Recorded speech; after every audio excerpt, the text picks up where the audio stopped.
Welcome to the Foresters pregame show presented by our friends at Coastal Copy, and we're joined by the manager today, Bill Pintard. Well, Coach, final game of the regular season. How would you assess the overall season to this point? Oh, I'm pretty grateful for all the great help I had. Our interns have been tremendous this year. They really have. Today they're out here taking BP, and our biggest intern went yard, hit one out today, and that was sweet. Seeing him do that. Oh, he's sitting right next to me. Did you hear that? I just gave you props for hitting the bomb today. And our interns have been wonderful, and it's been great working with you. I really appreciate it. You're very professional. I get people from all over the country tell me what a great job you do. And, this is our first year at Santa Barbara High. It's been great. We don't have lights. But, it's been the condition of the field's really good. Fans that seem to be enjoying it. We haven't gotten much feedback from that, but we will. And, and we've been through a lot of trials and tribulations with our roster. The portal really hurt us. We've lost, 7 pitchers? I didn't bring the roster with me. It's a lot of pitchers. Don't you think we've lost? Well, we can count them. We lost our guy from UW, Max Fisher, right? And then we lost Cody. We lost Cody Reed. We lost Hamilton, but Hamilton's coming back to join us in Wichita. We lost Reed Hensley, which is a big part of our bullpen. We lost Bixby. He went home early. He wasn't in the portal, but he just went home early. I think there's some other ones. Jake Dixon will meet us. Will Rogers has been shut down. I don't know how many that is, and I know I left one out. And then we lost a really good piece of our batting order with Nolan Souza. He had to go home. But these guys have stepped up. I mean, we've been playing pretty good baseball. We played really good up in San Luis in a hostile environment, and we lost that game. But It didn't feel really like a loss because of the way we competed. So yeah, it's been great.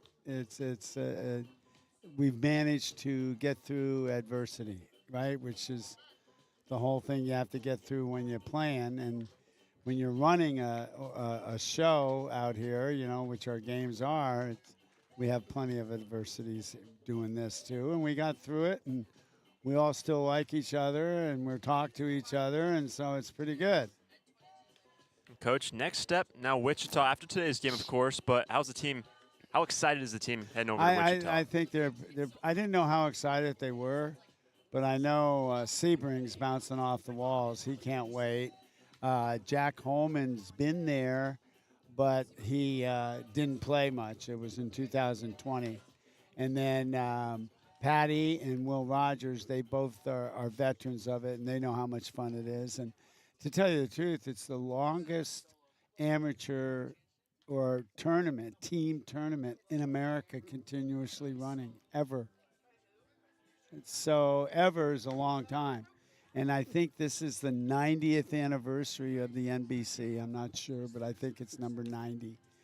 And then we have great tradition over there. We have more. We lead the tournament in the history of the tournament with 10 national championships. Our winning percentage is one of the highest and is the highest in the NBC of any team that's played over 10 games. And we've played over 100. In fact, I've won 100 games there. And when I was manager, as the manager, our team has won 100 games. So it's excited. I'm excited, and I've been going there for 29 years, and I'm excited about it. We stay in the same hotel. We have the same routines. We work out the same times. We know what the tournament brings, and we know how we have to adapt, and so we can prepare our guys to do that. Talk about adapting. You have a later game than usual, 9 o'clock, which will be their local time. How is it playing in those later games at night over in Wichita? It's better than the day because it's not hot. It's not as hot. It'll be 94 at night. So sometimes it's 115 on the field, and we're not used to that.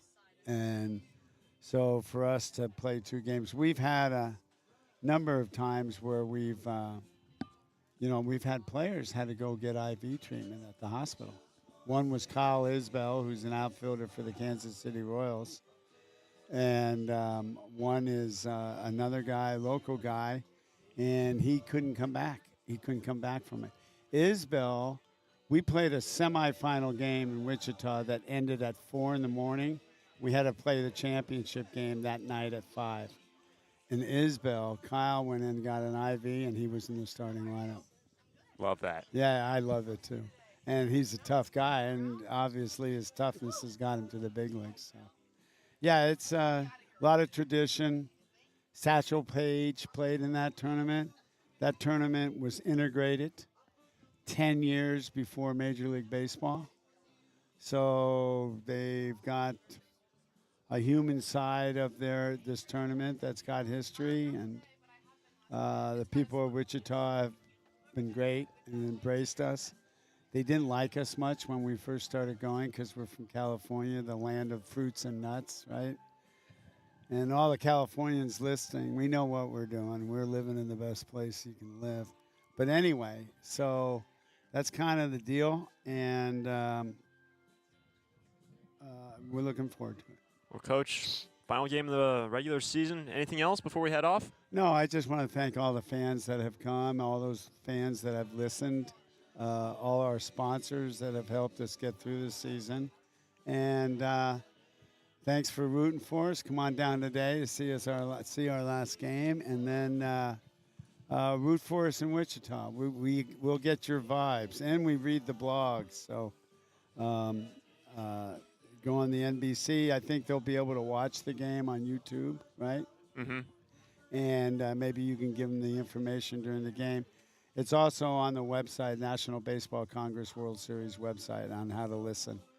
And the only bad thing about it is you're not going. So hopefully we can get you over there for the quarterfinals and semis. And it'd be something if we could get you there for the championship game. But Hunter, truly, it's been awesome working with you. And like I said, you've done a great job and much appreciated. Well, thank you, Coach. We appreciate you. First pitch coming up right after this.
We welcome you to Santa Barbara, California for the final game of the regular season for the Santa Barbara Foresters. Today, the Sturs will welcome in the MLB Academy Barons for a Sunday afternoon matchup.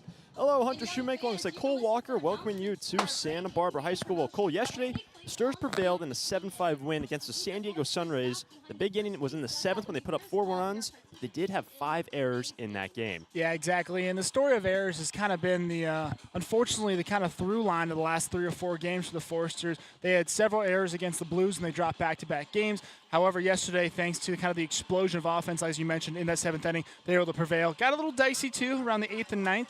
Kind of a combination of errors, some sloppy pitching, a little bit of walks here and there. However, the Foresters were able to bounce back, and hopefully today can get another big win against the MLB Academy Barons.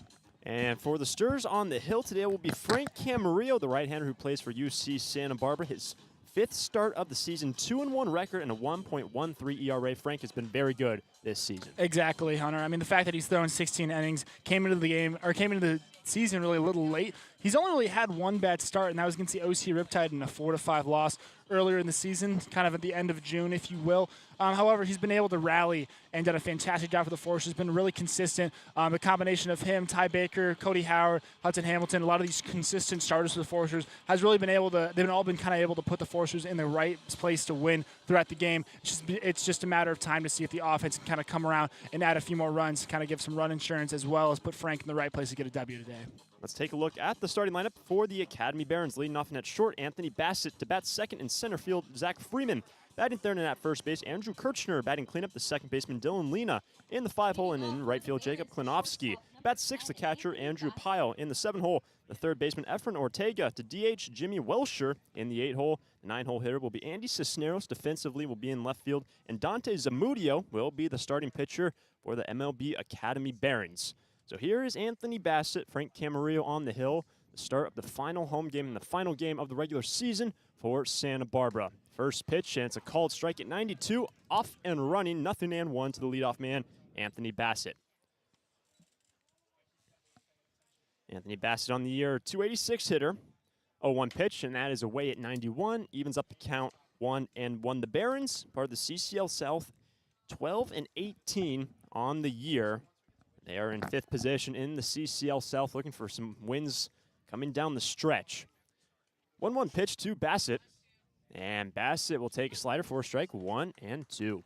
Yeah, when we talked to head coach Bill Pintard earlier in the season, when we played MLB Academy down in Compton, he remarked on the fact that the Barons are actually a better team than their record reflects. They've beaten teams they haven't necessarily should have on paper, whether it be the Arroyo Seco Saints or the Caneo Oaks, and they've also lost to some teams they haven't really they shouldn't have lost to either, like the Ventura Pirates. And so it's kind of a combination of they get up for big teams, and they just kind of can't get around for the teams they kind of should dominate. They have a really talented roster, and unfortunately for the Barons, they just have not been able to be consistent throughout the season.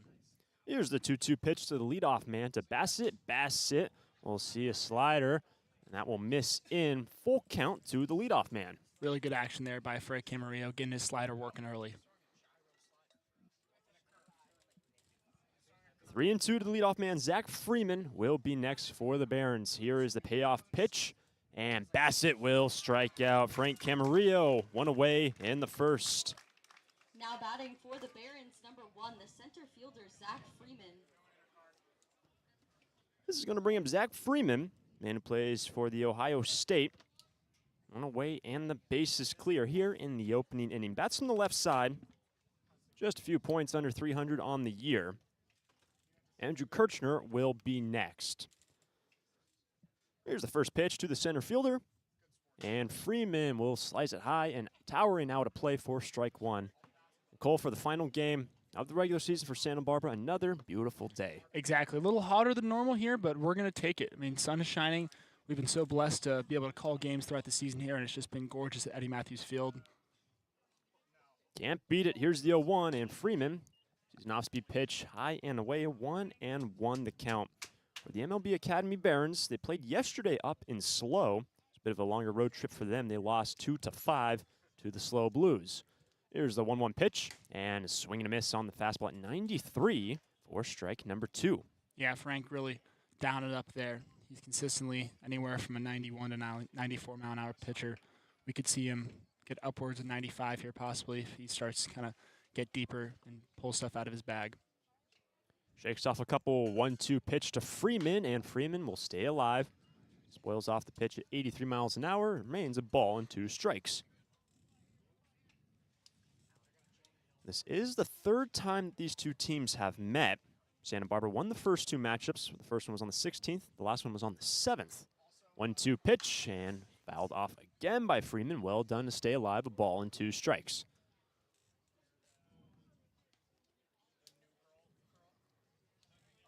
For Frank Camarillo, 16 innings in the bags. Only allowed 2 earned runs.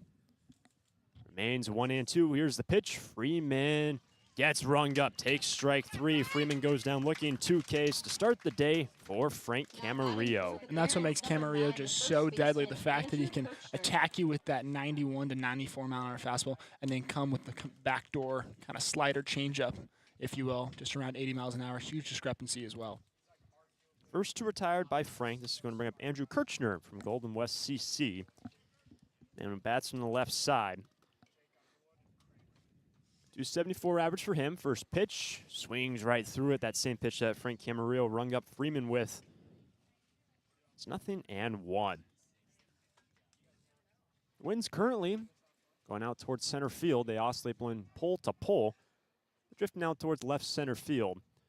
Here's the 0-1 pitch, and Kirchner will see it away, 1-1. Let's take a look at the defense today for Santa Barbara. Daniel Patterson is at third, TJ Pompey at short, D. Kennedy is at second, Johnny Rodriguez at first, Andrew Simo is the catcher, Will Rogers is in the outfield and left, Jonas Sebring straight away in center, Caden Peterson out in right. Here's the 1-1, and Kirchner takes a strike, 1-2. Beautiful pitch there by Camarillo, once again, using his off-speed to his advantage, setting the tone early. For the 3rd consecutive batter, Barons need to protect the plate. Here's the pitch, and that is in there for strike 3. Frank Camarillo strikes out the side to start his outing. Great work from Frank. The Santa Barbara Bats coming up next when we return. Thanks for listening. But how would you like to read about your favorite team? Hi, this is Jim Buckley, and I'm proud to announce the publication of our first book about the Foresters, Stir It Up, the story of America's most successful summer baseball team, is out now. 100% of the profits from this new book will benefit the Hugs for Cubs. You can buy one at the ballpark or online. Visit sbforesters.org for a direct link, or look us up on bookbaby.com. You can also pick up a copy locally at the Mesa Bookstore or Chaucer's or the Tecolote Bookshop. Stir It Up includes a complete history of the team from the founding by Bob Townsend in 1991 through all 10 national championships under Bill Pintard. You'll hear again from great Foresters players, read about the Hugs for Cubs, check out our all-time records, and much more. Help the Hugs and read Stir It Up. More info at sbforesters.org. On the hill today for the Academy Barons will be Dante Zamudio, the right-hander who plays for UC Irvine, will get a 7th start of the year. He's been a big workhorse for the Barons this season, 30 innings in the books, a 2.4 ERA, and he's going to be facing the Forster lineup as we take a look at that. Leading off in center field, Jonas Sebring to bat second, the DH, Jack Holman. Caden Peterson is out in right field to bat third. Batting cleanup, and in left field, Will Rogers. To bat fifth, Daniel Patterson, who is at third base. Johnny Rodriguez will bat sixth at first, the 7-hole hitter, and at short, TJ Pompey. In the 8th spot, Andrew Simo, who will do the catching, and D. Kennedy will be in the 9th spot as the second baseman. But Dante Zamudio, a very good season for the Barons this year, Cole. Exactly, Hunter. Yeah, the fact he's kind of their pseudo-ace, if you will. Had 6 starts, as you mentioned before, that 2.40 ERA. 1-2 on the year, as I mentioned before. The Academy Barons have had a really good season so far, but they've just not been able to consistently put wins together and string them together in long streaks, and that's kind of why they kind of sit where they do in the CCL South standings at 12-18. Here comes Jonas Sebring in a much different spot in the order today. He will be the leadoff man. Sebring in the top spot to be followed by Holman and Caden Peterson. Jonas Sebring, what a day yesterday for him. In his last 3 ABs, a double, a home run, and then another double. Crazy good from Jonah late yesterday. First pitch, and Jonah will take a fastball for a strike at 92. Yeah, he's one of those guys that you kind of showcases an example of guys you want to get hot now, especially heading into Wichita. Him, Jack Holman, Johnny Rodriguez, all have had great last 2 weeks, and at this point, it's exactly what they want, especially from head coach Bill Pintard heading into next weekend. Second pitch, missing from Zamudio, his cutter, ball on a strike. Sebring at the top spot in the order. Now slugging over 500, 534 in that department this season after the big day yesterday. Here's the 1-1 pitch, Jonah, and Sebring. We'll see that cutter again. That is ball 2. And you mentioned getting to Wichita, getting certain guys hot. Sebring very excited. We even talked to him yesterday, amped up about it. Even Bill Pintard alluded to it in the pregame interview, how excited Sebring is to head to Kansas. 2-1 pitch, and Jonah sees an off speed for a strike. 2-2. Well, and for a guy like Sebring, who is kind of born and raised along the Central Coast, went to Santa Barbara, it's kind of exciting for him, I'm sure, to get out to the Midwest, play some teams he wouldn't play against, play some guys he wouldn't play against, and kind of have a new baseball experience, if you will. It's at a 2-2 count. Leadoff man, here's the pitch, and Jonah will strike out, chasing the slider from Dante Zamudio, one away in the Now first. batting for the Foresters, the DH number 18, Jack Holman. Here's Jack Holman, bats from the left side. A lot like Jonah Sebring, what he's done at the plate in terms of offensive pop. Slugging 550 on the year. Had the day off yesterday. Gets a start today in the 2-hole. One away and base is clear, and Zamudio strikes out the first man he faces. And Holman on the first pitch will take a strike on a check swing. Yeah, Holman, it's been really fun to watch him play baseball this summer. What's been so impressive is when he swings the bat and he makes contact, there's not a time I think I've ever seen Jack Holman either miss a ball or it does not come off the bat with exceeding power. 0-1 pitch, and Holman quickly down the count, 0-2. The fastball that time at 92 from Dante Zamudio. Jack has to protect the plate. On deck will be Caden Peterson. With Zamudio, the right-hander from UCI. 0-2 pitch on the ground, right side, and that ball will get through Dylan Lena into right field. That is a 1-out knock for the Sturs, and they have their first base runner. Great piece of hitting there by Jack Holman, getting down 0-2 early and fighting back. I think off the bat, he didn't even initially think he was going to get through the hole. However, hits a hit, way to find a spot. Here is Caden Peterson. Let's take a look at the defense today for the Barons. Efren Ortega is at third. Anthony Bassett at short. Dylan Lena at second. Andrew Kirchner at first. Andrew Pyle is the catcher. Batter will now be Caden Peterson. Holman inches off first base, and Peterson on the first pitch takes away ball 1. The outfield for the Barons, Andy Cisneros in left, Zach Freeman in center, Jacob Klinowski out in right. 1-0 to Peterson. Jack back to Jack. He's in safely. Not the biggest runner on the year. Has had 5 attempted stolen bases, only successful in 1.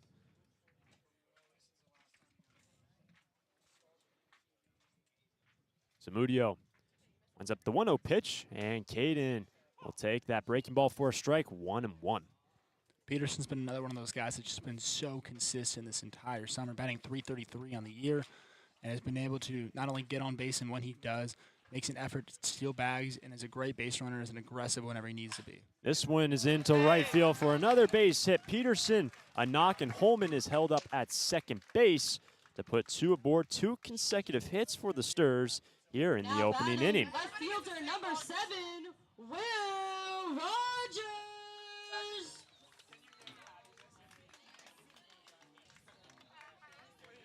This is going to bring up the left fielder in the cleanup spot, Will Rogers. And Rogers has some base runners. Can Santa Barbara capitalize in the opening inning? They were able to yesterday. They pushed in 1.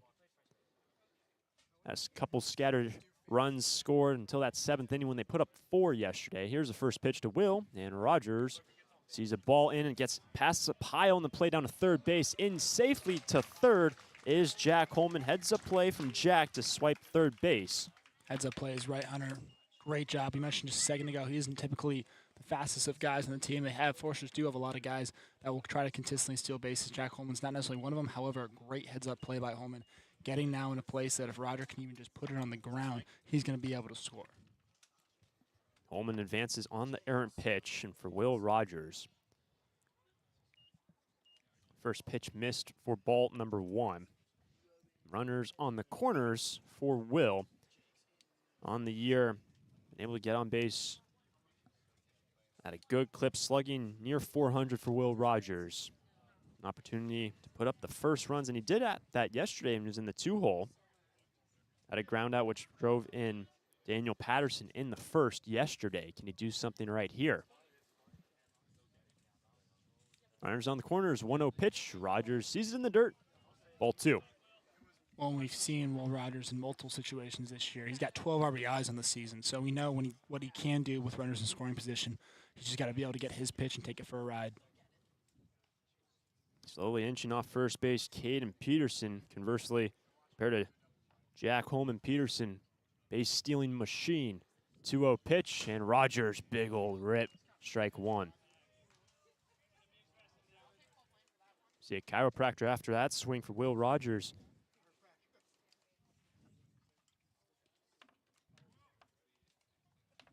Two balls in, strike. And Will, and he puts something in play. Only a single out, 2-1 pitch. Rogers sees a fastball at 93, high and away. That's ball 3. Really good take there by Will Rogers. At this point in this at-bat, especially this early, you got men on base, only have 1 out. You do not want to succumb to the pressure and swing at anything that's not your pitch. Daniel Patterson will be on deck for Santa Barbara. Check back to Peterson in safely. So waiting the 3-1 to Will.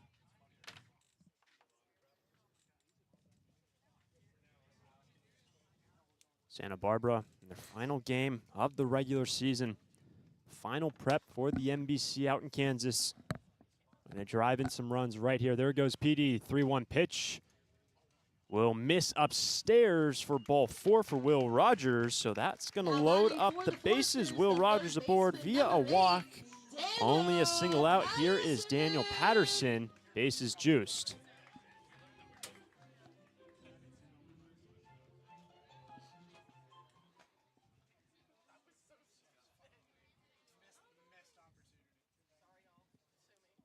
Patterson stands in, bases loaded. Peterson had that early jump. He's at second. First pitch, and Patterson will see it down at 91 from Dante Zamudio. And Zamudio has had a very nice season, struggling to find the zone here. Well, he's given up 2 hits to Holman and Peterson, then the walk to Rogers. First pitch misses to Patterson. Here comes the 1-0 pitch to Daniel, and Patterson sees that breaking ball for a strike, evens up the count at 1. You see a lot of guys today switching their walk-up songs as well. Daniel Patterson being a perfect example of that. I really liked Tokyo Drift, though. I did too. Yeah. I did too. Almost essentially everyone in the order changing their walk-up song today. Here's the 1-1 pitch, and it misses high for ball 2. Gotta imagine that's just kind of a last home game Oh, kind of thing. I mean, I feel like baseball's a very superstitious sport, though, and I feel like if you're hitting well, I don't know if I'd even mess with it. See what Patterson can do with that brand new walk-up song. Bases loaded right in front of him. Only a single out. 1-1 pitch. Sky high. Will it stay in the infield? Maybe in a foul ground. It goes into foul ground. The third baseman, Ortega, will make the squeeze in foul ground, and Patterson is retired. 2 down. Now batting for the Foresters, number 33, the first baseman, Johnny Rodriguez. So Patterson unable to bring home a run with a single out and the bases loaded. But now here's Johnny Rodriguez. Will bat from the left side.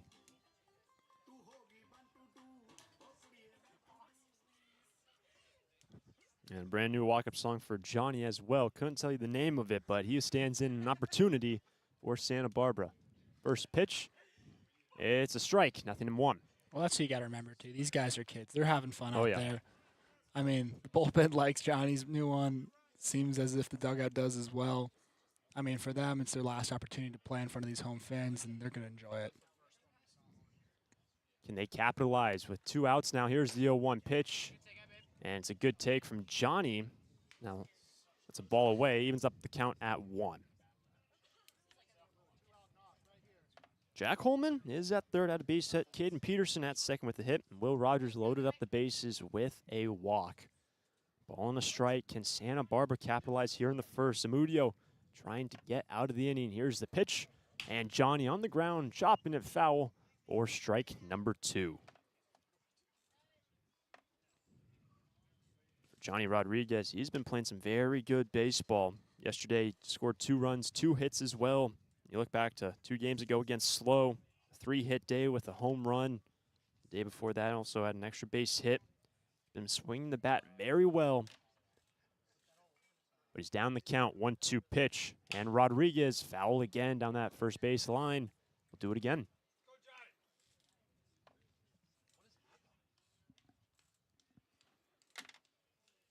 If Rodriguez is able to reach, TJ Pompey stands on deck to try to continue the inning.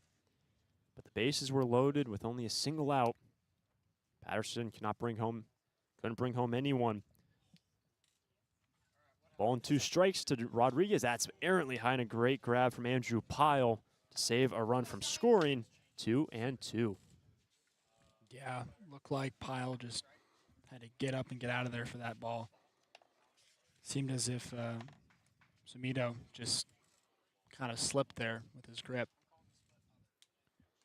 Zamudio trying to get out of this inning. Rodriguez trying to drive in runs. 2-2 pitch. Johnny down the left field line. It is slicing. And in a foul ground, it falls foul. Andy Cisneros out there tried to cover all that ground, could not get there in time. And again, it remains 2-2 to Johnny. Now, if you're Johnny Rodriguez here, you obviously saw what happened to Daniel Patterson. You're trying not to repeat it. You're trying to get anything, even to force a throw, make something happen. You just don't want to strike out and leave people in the stands wondering, what if. Sturs came alive late yesterday with 4 runs in the 7th. Chained hits together left and right. Can Rodriguez put something in play? 2-2 pitch. Rodriguez will strike out. The high fastball from Zamudio at 93 strikes him out, and he gets out of the jam. Bases left loaded for Santa Barbara. No score as we head to the second. Fans, we'd like to wish a very During this time of record market highs and gradual economic recovery, it's essential you have someone you can trust.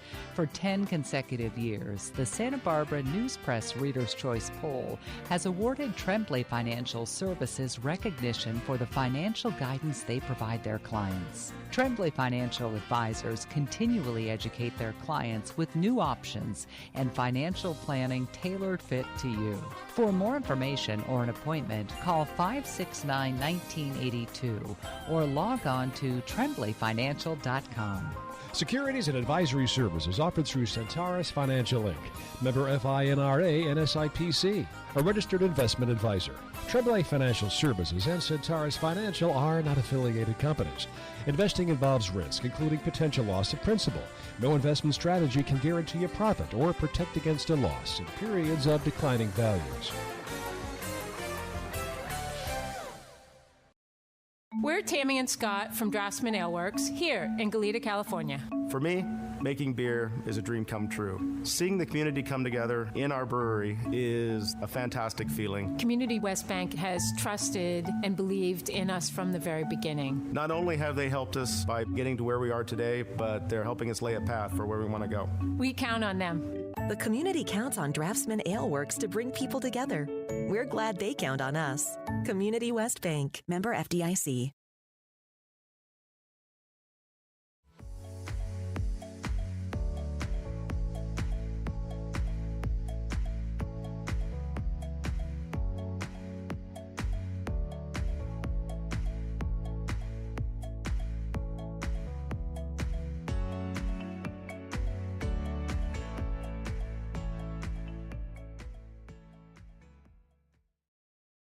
The middle 3 coming up to face Frank Camarillo, top of the second inning. No score between the Sturs and the Barons. Dylan Lena will lead things off. Jacob Klinowski and then Andrew Pyle scheduled in this inning face Frank Camarillo. First pitch, and Lena will see it away. Ball number 1. Frank Camarillo, 16 pitches in the first inning, strikes out the side. Yeah, it was just beautiful work by Frank Camarillo. The fact that he was really able to get both his fastball and his off-speed pitches working, paint the corners, and just kind of look really comfortable to start this ball game. That evens up the count at 1 to Dylan Lena.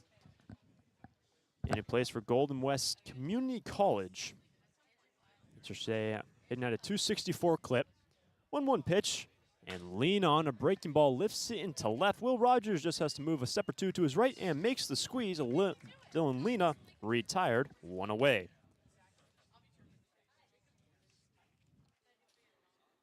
That's going to bring up Jacob Klinowski. Now batting for the Barons. Out in right field, man plays for Cal State East Bay. Base is clearing for the Barons.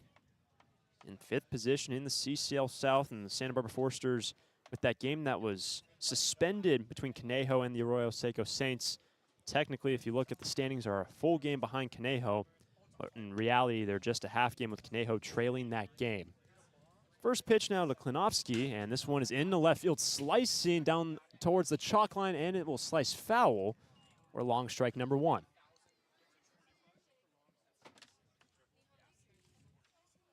For the Sturs, Cole, when you look at this game, really final dress rehearsal for NBC, although you're leaving in a couple days, get some practices in, but last time you'll see live pitching, last time you'll take real ground balls in a game time scenario. You want to use it well. Exactly, Hunter. I mean, obviously, we've talked about how Bill Pintard has really kind of changed and messed with this lineup throughout the season, but you got to imagine the way this current lineup is written now, this is going to be pretty comparable to what's going to be going on in Wichita, right? We obviously seen guys get kind of moved up and down depending on where they are in the batting order. However, for the most part, defensively, this is what you're going to see in Kansas in the upcoming weeks.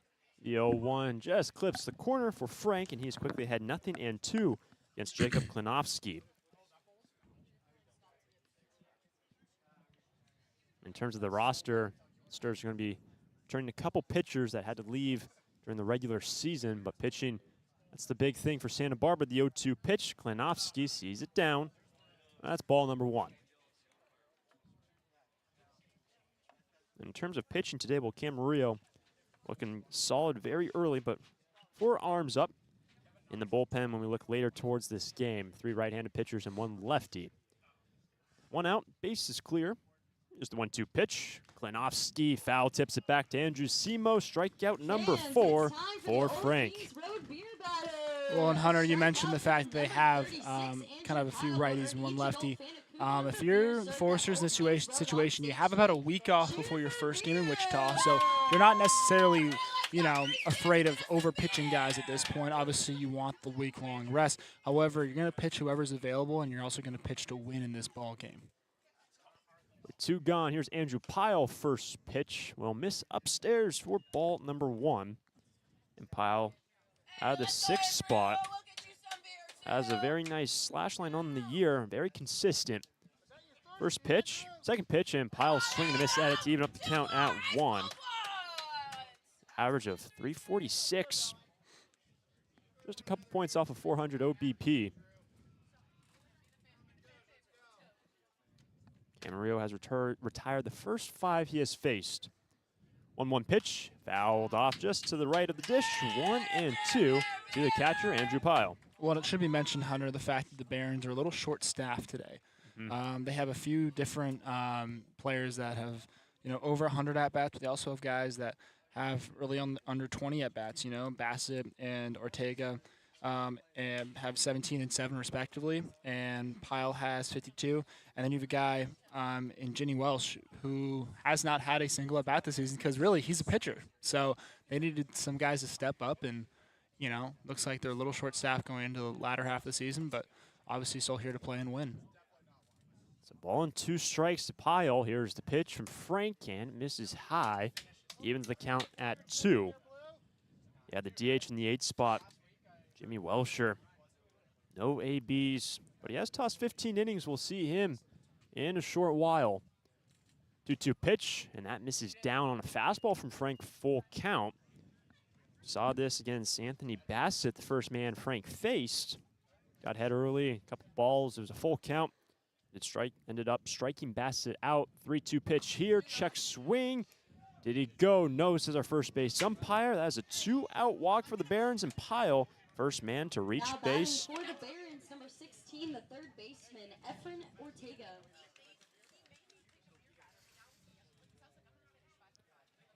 Now, Efren Ortega now stand in recently graduated high school, Birmingham High School. And Ortega That's the spot. The 7-hole today, first pitch, and that is a called strike at 90, 0-1. Ortega, a Long Beach State commit, is the catcher today for, playing third base, however, is graded as a catcher through a perfect game in their systems. The 0-1 ground ball right side. Here's D. Kennedy slides over to his left, and the throw to Rodriguez will be in time to retire Ortega. Andrew Pyle had a 2-out walk, but he is stranded as we go to the bottom. The second, Sturs against the Barons. No score from Santa Barbara.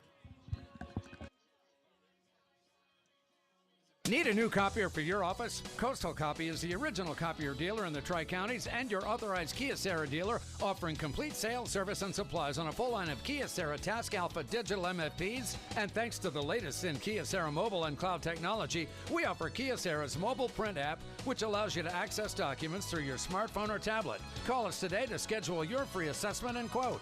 You'll see a difference because we go the distance. Call 1-800-995-8835. It's out of here. It's tough to tell whether that's another Foresters home run or one of the many flights going out of the Santa Barbara airport. With 22 daily departures and 11 direct destinations, including Chicago, Dallas, Las Vegas, San Diego, and Seattle, there's no need to drive and fly when you can take off local at the Santa Barbara airport. Prepare for a departure from the usual travel experience. Choose SBA and depart differently. A proud partner of the Santa Barbara Foresters. When it comes to your office equipment needs, call Coastal Copy. We're the largest independent office equipment dealership in the Tri-Counties, and as your locally owned authorized Savin dealer, Coastal Copy offers complete sales, service, and supplies on a full line of Savin digital copiers and MFPs, Savin color printers, digital duplicators, Savin wide format systems, digital presses, document management solutions, and more. That's Coastal Copy. You'll see a difference because we go the distance. Call 1-800-995-8835. TJ Pompey leading things off for the Sturs. No score, bottom of 2. TJ Andrusimo, D. Kennedy, 7, 8, and 9 coming on up. The Sturs had the bases loaded with only a single out, could not convert in the first. Yeah, and unfortunately that's kind of been the story this season for the Foresters in the latter half when they have not been able to win big games. We saw it against the Blues a few days ago. They were lucky enough to be able to come back yesterday when they had bases loaded despite not capitalizing. But, again, that's just kind of something you got to fix, especially going to Wichita next week. The first pitch from Dante Zamudio finds the strike zone, 0-1 to TJ. Here's the second pitch, and quickly TJ down 0-2. That fastball just clips the corner. No balls and 2 strikes. Pompey, 268 average on the year, needs to protect early in his first AB of the afternoon. 0-2 pitch, and TJ sees a high and in fastball. Ball number 1.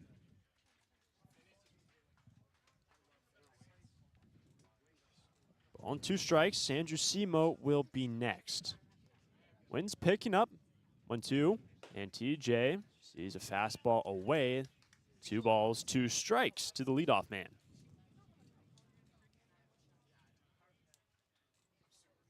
TJ fell behind. Now at a 2-2 count.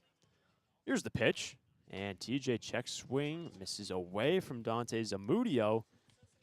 Full count. Andrusimo on deck. And TJ is down the count, reach base.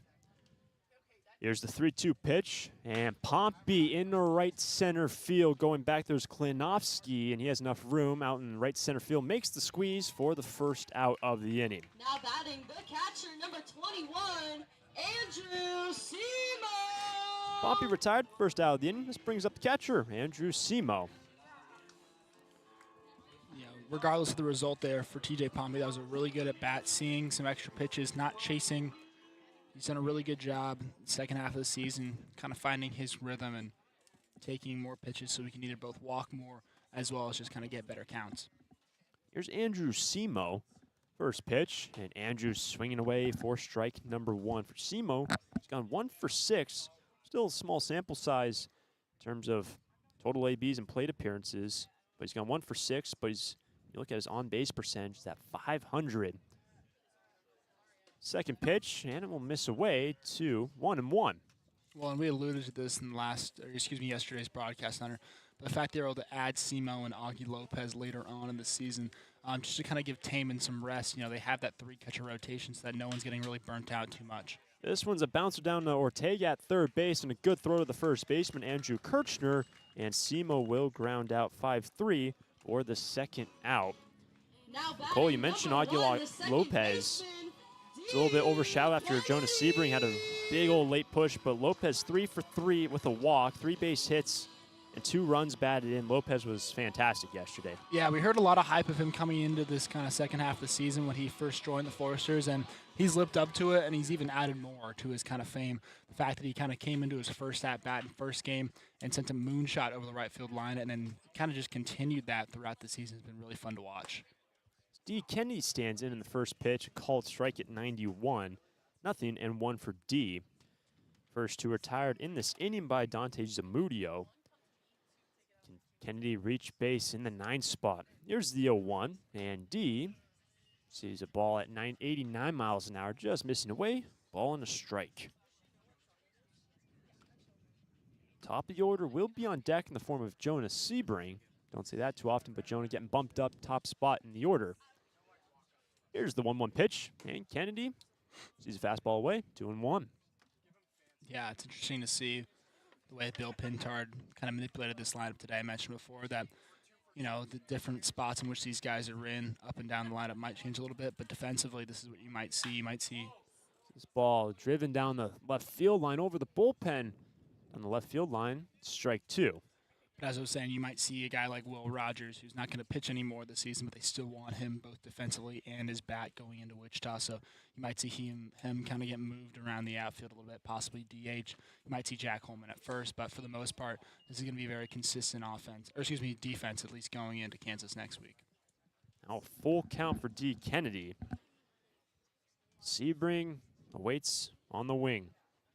D reach base with 2 outs. Payoff pitch. Kennedy pops up a high fastball, stays alive. At heater at 93 from Zamudio. And both starting pitchers right in that low 90s, Camarillo and Zamudio, right around 92, 93. Yeah, and give Zamudio credit. I mean, the fact that he was able to get out of that bases loaded jam with only 1 out, and now he looks like he's starting to feel a little more comfortable in Santa Barbara. And this ball is just tapped foul towards the third base on deck circle by D. He stays alive. We've seen some very good battles from D. Kennedy over the season. It's been a pleasure to watch him fight off pitches left and right. This will be the 8th pitch of the at-bat. Here's a 3-2, and Kennedy will end up working a walk. Great stuff from D. Kennedy, a 2-out walk to turn over the lineup for Jonas Sebring. Well, it's those type of at-bats that really fire any head coach up by the fact that they kind of started up behind the count already. You're 0-2 early, and the fact that you're able to fight back and then consistently get on base. I mean, great stuff. And there's players throughout this lineup up and down that can really make an impact, which is awesome, especially from the way they either get a hit or get on base through a walk. Here's Jonas Sebring. Second look at Dante Zamudio as a 2-out base runner. D. Kennedy at first. First pitch.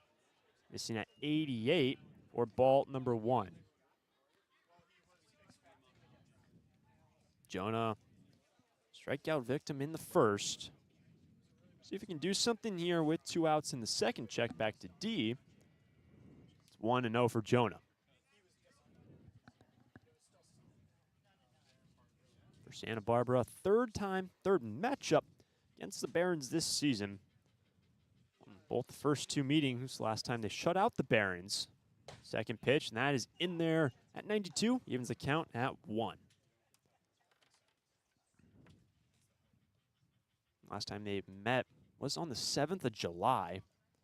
Santa Barbara trying to complete the season sweep over the MLB Academy Barons. 1-1 pitch, Jonah reaches for it, and it slices out of play, 1-2.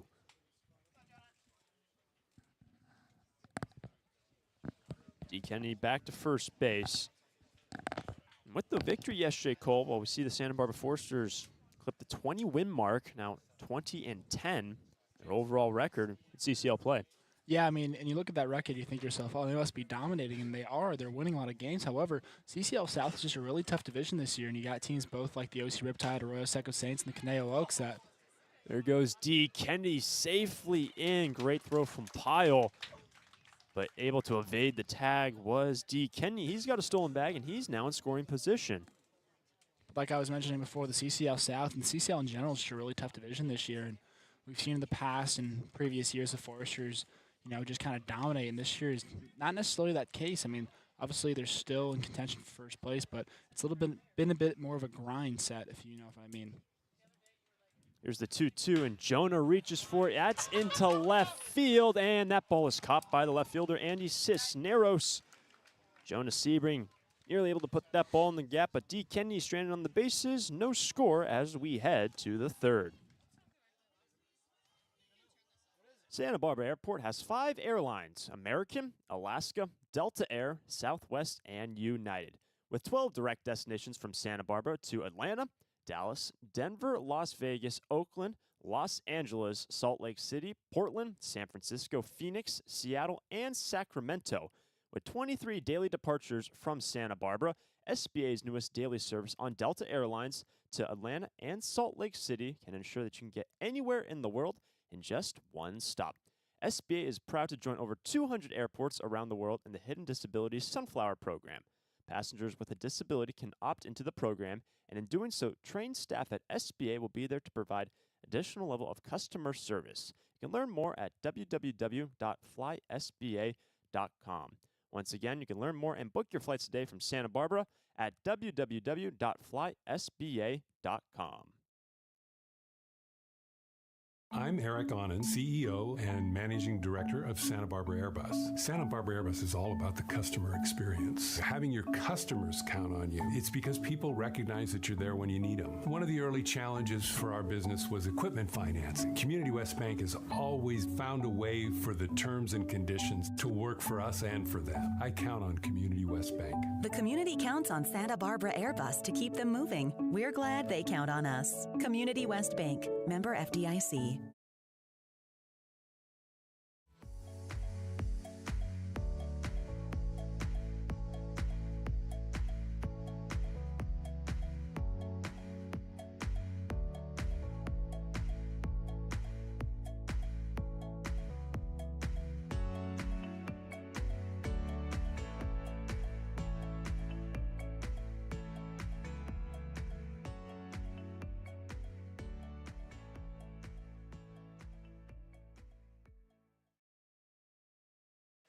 Third inning from Santa Barbara High School. No scores. Jimmy Welsher, Andy Cisneros, Anthony Bassett will be up and hitting in this inning for the Barons. Frank Camarillo, the first pitch to Welsher.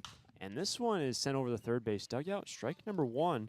Cole, we alluded to it. Jimmy Welsher, the DH today. No recorded ABs. Though he's thrown 15 innings as a pitcher, 4-2 and 4.2 ERA. But dipping in the bullpen today to hit. The 0-1 to Welsher, and he sees it away, 1-1. I mean, that's impressive. The fact that you really haven't probably swung a bat the entire season, and then at kind of the end point, you're kind of like, well, let's see if these guys can hit. We don't have a lot of options, and obviously already making contact with the foul ball here in this first at bat. 1-1, and this one is over the head of TJ Pompey. That is the base hit, and Jimmy Welsher, in his first AB, and as a pitcher, collects the first hit of the day for the Barons in the left field. And that fired the Barons bullpen up.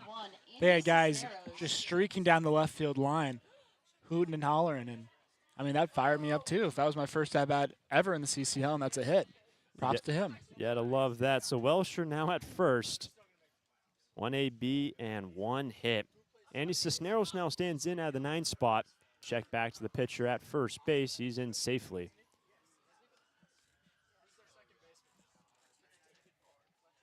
Frank Camarillo on the first hit to the leadoff man in the third. He has struck out 4. He's been very solid first pitch to Cisneros. A called strike at 92. 0-1.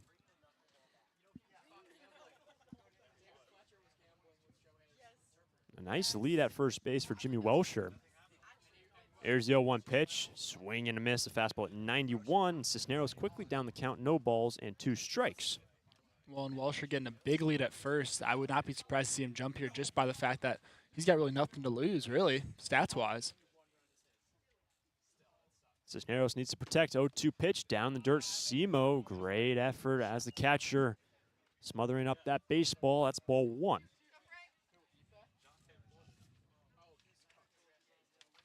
And we saw Simo start in the last slow game on the 19th. We saw Augie Lopez, saw Ryan Tame in the game before.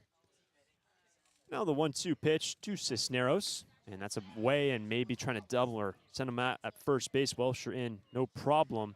Pump fake from Simo.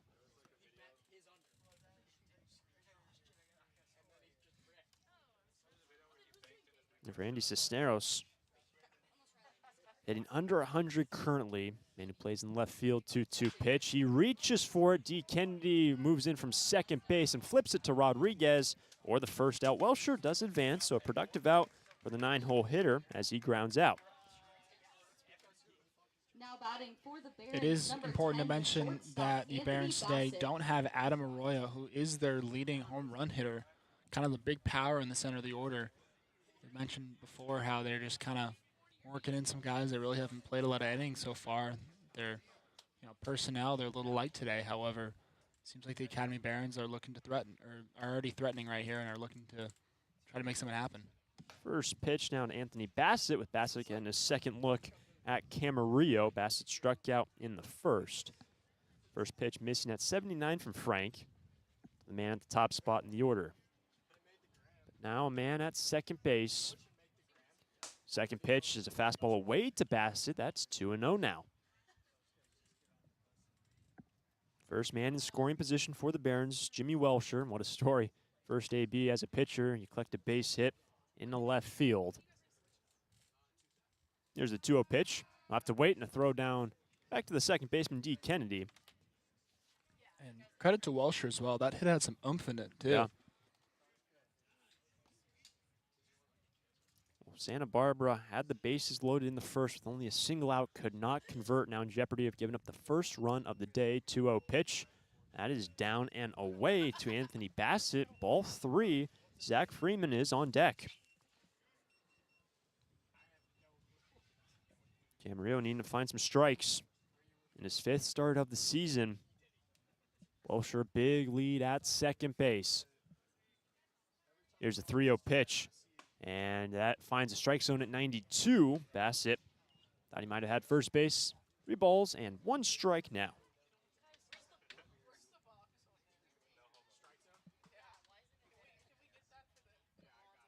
Zach Freeman on deck. Man at second. No score ball game. Frank Camarillo didn't like what he had. Takes a moment. For Santa Barbara, final game of the regular season. And on a positive note, 3-1 pitch. And a breaking ball is in there for strike number 2. Full count. Yeah, now Camarillo's trying to fight back in this at-bat. Getting those 2 strikes were huge. Now you wonder if he either tries to climb the ladder and go with the high fastball or work with that great off speed once again. Payoff pitch. Bassett lifts it. He'll stay in the yard. Outfielders Peterson and Sebring move over, but it's Jonas Sebring out in center field. It slides over and makes the squeeze for the second out of the inning, and a big second out as well. Yeah, great job by Camarillo fighting back in that at-bat, starting 0-3 and then getting an out. Really, really, really good stuff by Camarillo to start this ball game. Zach Freeman now stands in. Freeman struck out looking in the first against Frank. Frank had to throw 32 pitches through the first 2 innings. Now face the 4th batter of this 3rd inning. And Welsher just remains at second after the first hit of the day for the Barons. Freeman, who bats from the left side. First pitch, and this breaking ball in there for a strike.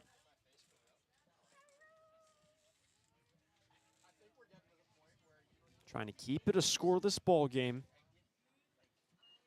Go-ahead run here. Still in the very early goings at second base. Jimmy Welsher out there. 0-1 pitch and a check swing. Fastball away to Freeman. Evens up the count at 1.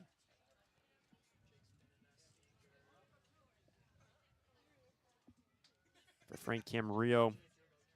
2 wins and 1 loss. His record as one of the starting pitchers for the Sturs. 2-1 pitch. That will miss away.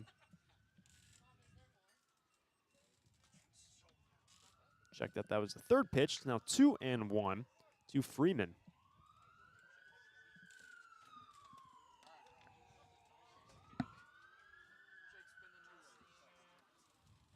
Camarillo back to second base. He's looking. 2-1 pitch. And this is in the left center field. It's falling fast. Will Rogers get there? Yes, he can. Will Rogers, great jump out in left field. Sebring was backing him up, the center fielder. The MLB Academy Barons threaten, but do not score. Freeman retired out and left by Will Rogers. As we head to the bottom of the 3rd, no score from Santa Barbara High School. Attention, young fans, we will be doing the Santa Barbara Cookie. When it comes to your office equipment needs, call Coastal Copy. We're the largest independent office equipment dealership in the Tri-Counties, and as your locally owned authorized Savin dealer, Coastal Copy offers complete sales, service, and supplies on a full line of Savin digital copiers and MFPs, Savin color printers, digital duplicators, Savin wide format systems, digital presses, document management solutions, and more. That's Coastal Copy. You'll see a difference because we go the distance. Call 1-800-995-8835.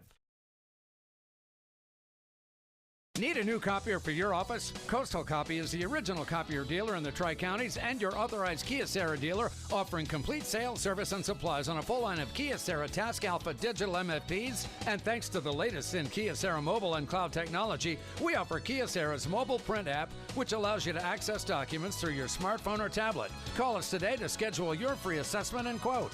You'll see a difference because we go the distance. Call 1-800-995-8835.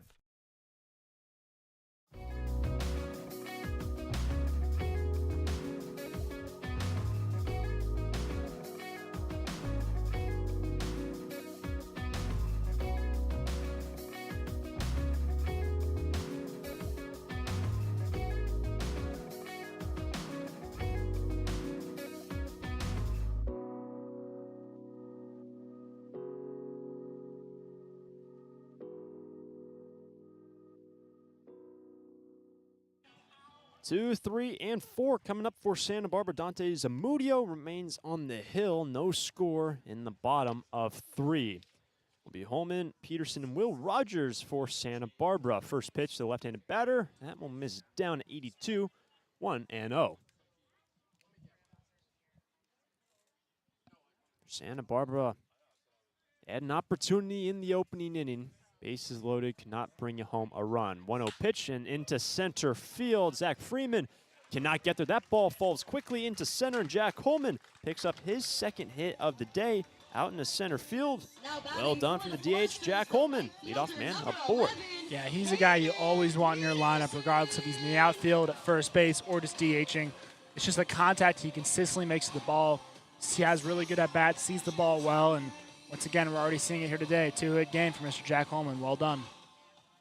Now, Caden Peterson also has a base hit today. Went the other way in the opening inning for a base hit. First pitch now to Caden. And Peterson will take a strike. Just clips the corner at 89 from Dante Zamudio. 0-1. Holman slowly inches off of first base. Here comes the 0-1 pitch to Caden Peterson. And Peterson sees it down, 1-1. One for Santa Barbara. All these guys coming from around the country, Midwest, the southern states, Texas, well represented.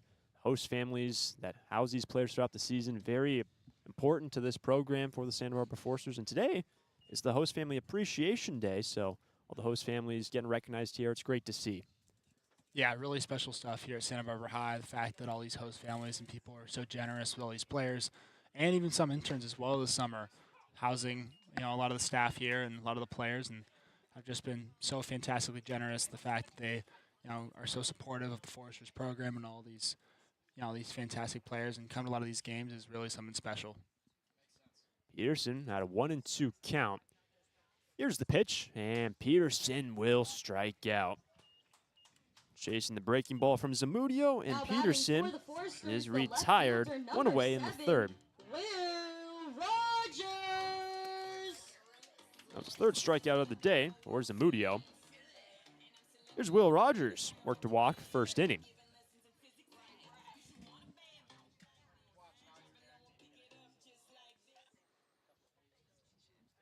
Still Jack Holman at first base. Who's going to draw first blood here in this matchup? Here's the pitch to Will. He takes a strike, 0-1. Yeah, we as interns have to give a big shout out to Will Rogers today. He threw BP to us. Oh, yes. It was the one time of the year the interns could hop on the field and take batting practice. And, God bless Will Rogers. He stepped up to the plate and threw to us, and it was a really fun time. Rogers fouls off the second pitch, and he's quickly down 0-2. And I didn't actually see it myself, but someone I know hit a deep ball over the outfield fences, if I'm correct. Eh, Cole? Hunter, I don't like to talk about that kind of thing on air, but let's just say I had a lot of fun swinging. And, I think another one of our broadcasters swung it pretty well as well. I mean, had a little trouble sometime with the bat. As this ball into center field and falls quickly, and Will Rogers has his first hit, the second hit of the inning. In the third, and the Sturs have an opportunity.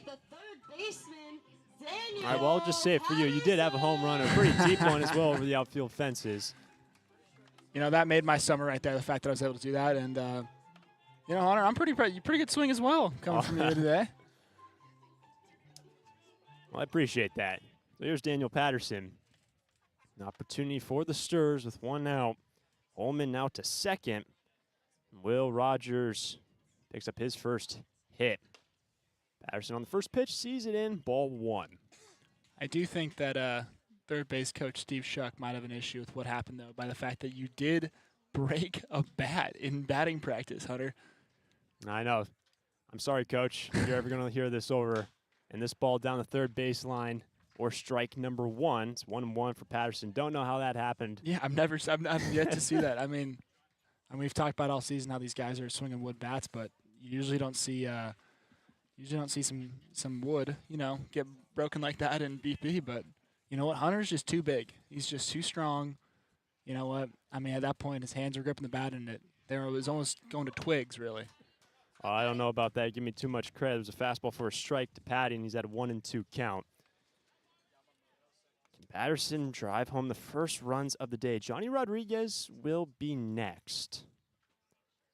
Holman at second scoring position, 1-2 pitch, and Patterson will stay alive, fouls it back, 1-2. But Daniel Patterson had a pop up to the third baseman, which was caught in foul ground when the bases were loaded up in the first inning. Trying to bring home the first runs right here. Zamudio, 1-2 pitch, and Patterson just nubs it towards the first base on deck circle. Remains 1-2. That ball kind of came off a little odd off Patterson's bat. Looked like he just barely got a piece of it, but due to the amount of spin that was going on for that, kind of a pseudo changeup, just was able to fight it off, and it kind of spun once it hit the ground behind home plate on the foul ball. Here comes the 1-2 pitch again, and Patterson sees it down, 2-2. That was the 8th pitch of the AB. Checked out the 6th pitch of the AB for Patterson. Rodriguez will be next. Holman is at second. Will Rogers collected his first hit, is at first base. 2-2 pitch, and Patterson will strike out chasing the slider. He is retired, 2 gone in the third. Yeah, Zamudio, that backdoor slider, getting a few guys today in the Foresters lineup, making them chase. The fact that he is a righty and against a guy like Patterson, just kind of get him on the outside of that corner. Really impressive stuff. Here's Rodriguez. He struck out in the first. That's from the left side. Santa Barbara, the bases loaded in the first, could not convert. They had Deke Kennedy scoring position in the second. First pitch to Rodriguez, fouled back. Strike one. Well, you don't want this to be a deja vu moment, Hunter. The fact that you had bases loaded last inning, you got 2 men on now, 1 out again, and same part of the lineup. You gotta capitalize in big moments like this. We saw back in that slow game just a few days back, all the bases loaded throughout that ball game, ended up dropping it. 1-run ball game, 8-7. The final score was slow prevailing. Bill Pintard pleased with the fight in that ball game. The 0-1 pitch, and Johnny will swing and just tap it to the right, and he now has to protect. Nothing in 2. Well, it's a combination of need to be better in specific situations, situational hitting, if you will. And it's also just kind of like the mindset you go into certain at-bats with, you know. If you're, you know, the kind of meat of this order with Will Rogers, Patterson, Rodriguez, Pompey, you got to go into those at-bats, especially with guys on, kind of with a different mentality, just kind of like get guys in. And you don't have to be a hero, but you got to kind of put some lumber on the ball. Rodriguez will strike out, chasing on that breaking ball. Rodriguez down on strikes and a pair left on base for the Sturs. Cannot cash in. To the 4th we go. No score from Eddie Matthews Field. Kids, if you can follow the interns onto the field. Thanks for listening. But how would you like to read about your favorite team? Hi, this is Jim Buckley, and I'm proud to announce the publication of our first book about the Foresters, Stir It Up. The story of America's most successful summer baseball team is out now. 100% of the profits from this new book will benefit the Hugs for Cubs. You can buy one at the ballpark or online. Visit sbforesters.org for a direct link or look us up on bookbaby.com. You can also pick up a copy locally at the Mesa Bookstore or Chaucer's or the Tecolote Bookshop. Stir It Up includes a complete history of the team from the founding by Bob Townsend in 1991 through all 10 national championships under Bill Pintard. You'll hear again from great Foresters players, read about the Hugs for Cubs, check out our all-time records, and much more. Help the Hugs and read Stir It Up. More info at sbforesters.org. Need a new copier for your office? Coastal Copy is the original copier dealer in the Tri-Counties and your authorized Kyocera dealer, offering complete sales, service, and supplies on a full line of Kyocera Task Alpha digital MFPs. And thanks to the latest in Kyocera mobile and cloud technology, we offer Kyocera's mobile print app, which allows you to access documents through your smartphone or tablet. Call us today to schedule your free assessment and quote. You'll see a difference because we go the distance. Call 1-800-995-8835.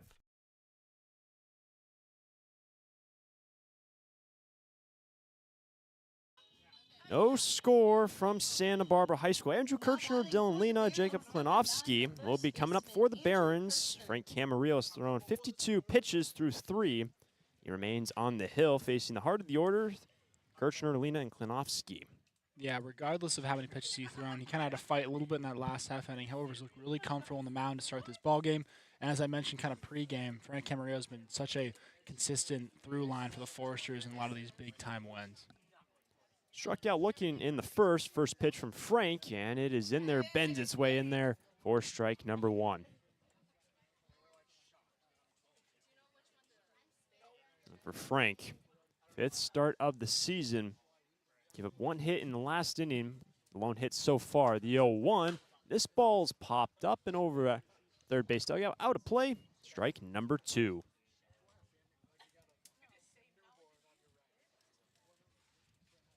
Frank Camarillo, we'll see how long he's able to go in this ball game.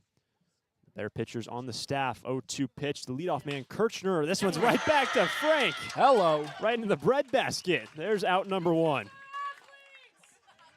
I mean, that was pretty pimping, I'm not going to lie. The fact that Frank just kind of stuck his glove out there, right in the breadbasket is right, Hunter. Didn't even have to move. So there's the first out. Kirchner right back to Frank on the hill. Now here's Dylan Lena. 0 for 1. He had a fly out into left. Great grab by Frank on the hill. Swing and a miss. Lena trying to lay off of it, but he goes around, strike 1.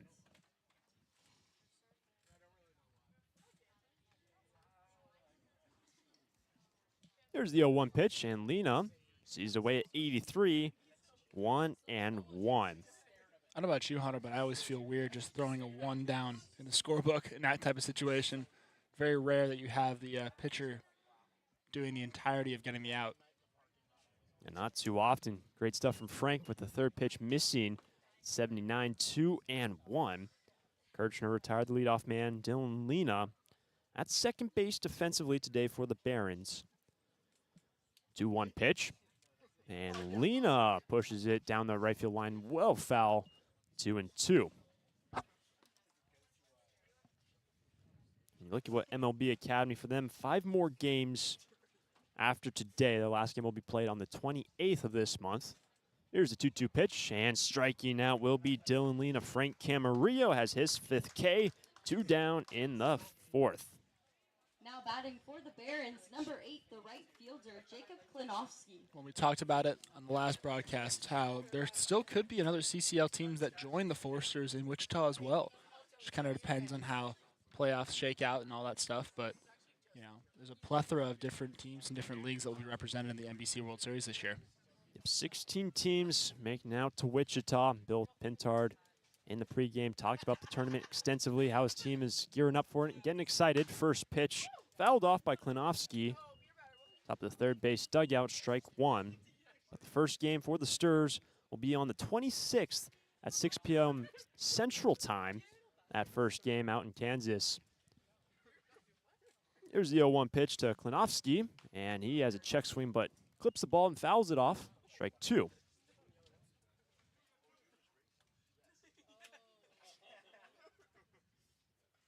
Again, that NBC tournament. Start with pool play. 4 groups of 4. All play a 3 contests, and the top 3 teams from their respective groups will advance on into a single elimination. That's always pretty intense, single elimination play after you get through the group stage. But here comes the 0-2 pitch now to Klinowski with 2 outs. Here's the pitch, and Klinowski sees it high, ball 1. Well, what's so impressive, too, about how great the Foresters have been in the NBC World Series is the fact that head coach Bill Pintard in the last 20 years has not finished worse than 4th, which just shows you how spectacular they have been, obviously getting out of the group stage as well as getting to the championship. Frank Camarillo, the high fastball, strikes out Jacob Klinowski. A 1-2-3 inning for Frankie C, and we head to the bottom of the 4th. Pompey Simo Kennedy up next for the Sturs. During this time of record market highs and gradual economic recovery, it's essential you have someone you can trust. For 10 consecutive years, the Santa Barbara News Press Reader's Choice Poll has awarded Tremblay Financial Services recognition for the financial guidance they provide their clients. Tremblay Financial Advisors continually educate their clients with new options and financial planning tailored fit to you. For more information or an appointment, call 569-1982 or log on to tremblayfinancial.com. Securities and advisory services offered through Centaurus Financial Inc., member FINRA and SIPC, a registered investment advisor. Tremblay Financial Services and Centaurus Financial are not affiliated companies. Investing involves risk, including potential loss of principal. No investment strategy can guarantee a profit or protect against a loss in periods of declining values. We're Tammy and Scott from Draftsman Ale Works here in Goleta, California. For me, making beer is a dream come true. Seeing the community come together in our brewery is a fantastic feeling. Community West Bank has trusted and believed in us from the very beginning. Not only have they helped us by getting to where we are today, but they're helping us lay a path for where we want to go. We count on them. The community counts on Draftsman Ale Works to bring people together. We're glad they count on us. Community West Bank, member FDIC.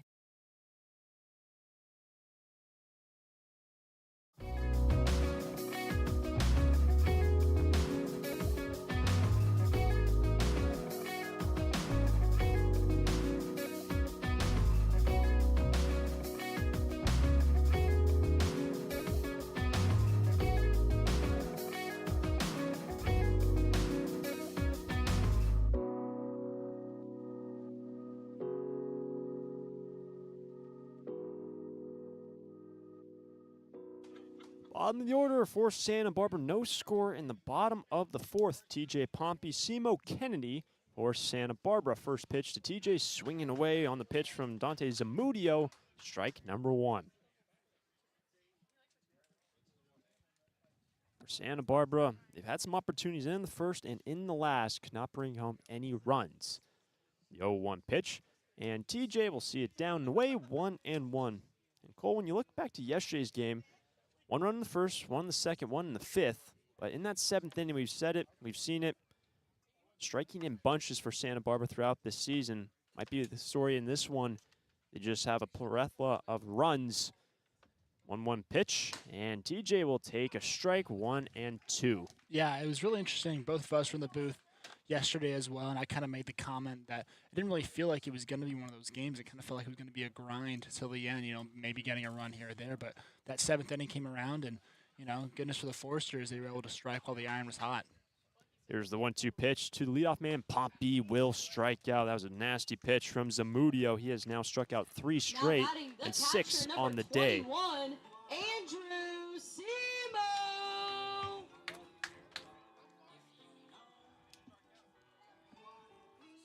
Batter will be Andrew Simo, now 1 out. For Andrew today, a ground out to third. Santa Barbara just gets something rolling. Simo, he's got 1 hit on the season. He's been able to get on base numerous times. First pitch down and away, ball number 1.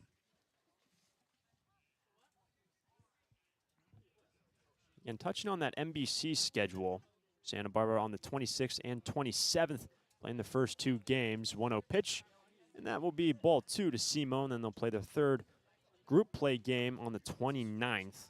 Top 3 teams making it out of pool play, group stage, whatever you like to call it. Santa Barbara.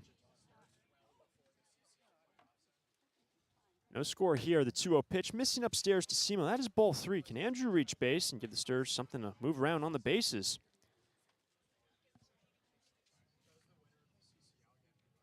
We also talked about yesterday, Cole, the baseball around the clock, the 33 hours and 11 games. The 3-0 pitch clips the corner for strike 1.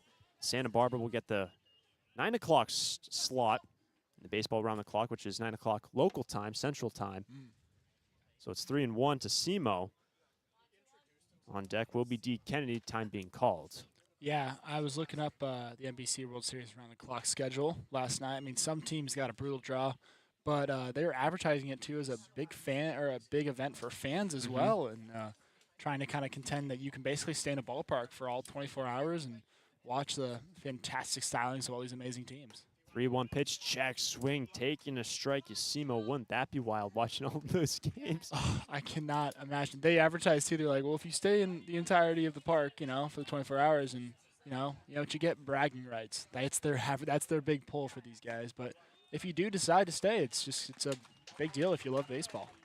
And that will be a walk for Andrew Simo. The 3-2 pitch missing from Dante Zamudio, and Andrew Simo aboard for the first time today. Again, that just kind of speaks to how much Simo gets on base. We were discussing Moneyball even earlier today, and how, in the case of the Foresters and, needing runs at this point, you don't care if it's a hit or a walk. You just need guys on base. Here's D. Kenny, who worked a walk first time up in the second look at Zamudio today. First pitch to D, and that's a break ball, eclipse the corner, 0-1. Talking about Moneyball, I was actually putting on the bus on those little TVs on the Forster bus. The Stars were watching it way up and the way down from slow. Here's the 0-1 pitch, and Kennedy sees it down, 1-1. I mean, great movie. Fantastic great movie. Start to finish, one of my favorites.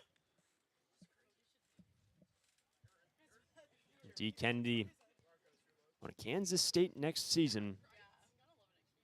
A little bit of a hiatus. Went to look at some schools in the middle of the Forster season. Man at first, 1 out. 1-1 pitch. Kennedy looks to lay down a bunt. It goes foul down that first baseline, 1-2.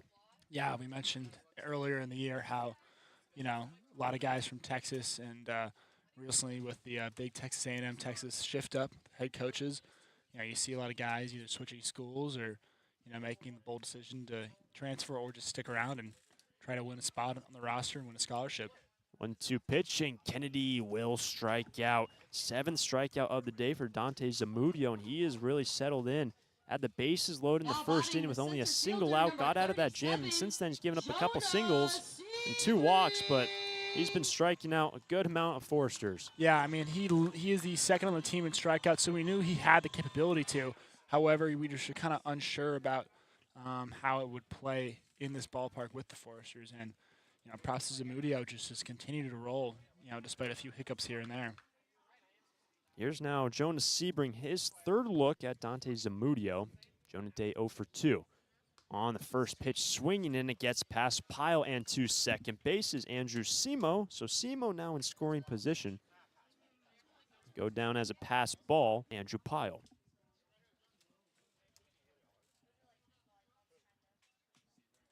So Simo now to second. Santa Barbara in the last inning had Jack Holman in scoring position. Also had Will Rogers at first, could not convert. With 2 outs, Sebring at a 0-1 count. Here's the pitch, and Jonah will take a strike, just clips the corner at 90-0-2. Yeah, really good stuff from Zamudio. A little bit inside, however, if you're Jonah Sebring here, especially from the first 2 at-bats, you got to be able to protect, put something in play. The Stars driving the first run, the 0-2 pitch. Jonah down the right field line. It is slicing and falling. Klinovsky tries to make the catch, and he will. Lays out towards the chalk line and just is able to make the squeeze out and right. Great play from the right fielder, Jonah Sebring. Cannot get that ball to slice quick enough, and Andrew Simo left in scoring position for a great defensive play by Jacob Klinovsky. We head to the 5th, no score from Santa Barbara. It's out of here. It's tough to tell whether that's another Forester's home run or one of the many flights going out of the Santa Barbara airport. With 22 daily departures and 11 direct destinations, including Chicago, Dallas, Las Vegas, San Diego, and Seattle, there's no need to drive and fly when you can take off local at the Santa Barbara airport. Prepare for a departure from the usual travel experience. Choose SBA and depart differently. A proud partner of the Santa Barbara Foresters. I'm Eric Onen, CEO and Managing Director of Santa Barbara Airbus. Santa Barbara Airbus is all about the customer experience. Having your customers count on you. It's because people recognize that you're there when you need them. One of the early challenges for our business was equipment financing. Community West Bank has always found a way for the terms and conditions to work for us and for them. I count on Community West Bank. The community counts on Santa Barbara Airbus to keep them moving. We're glad they count on us. Community West Bank, member FDIC.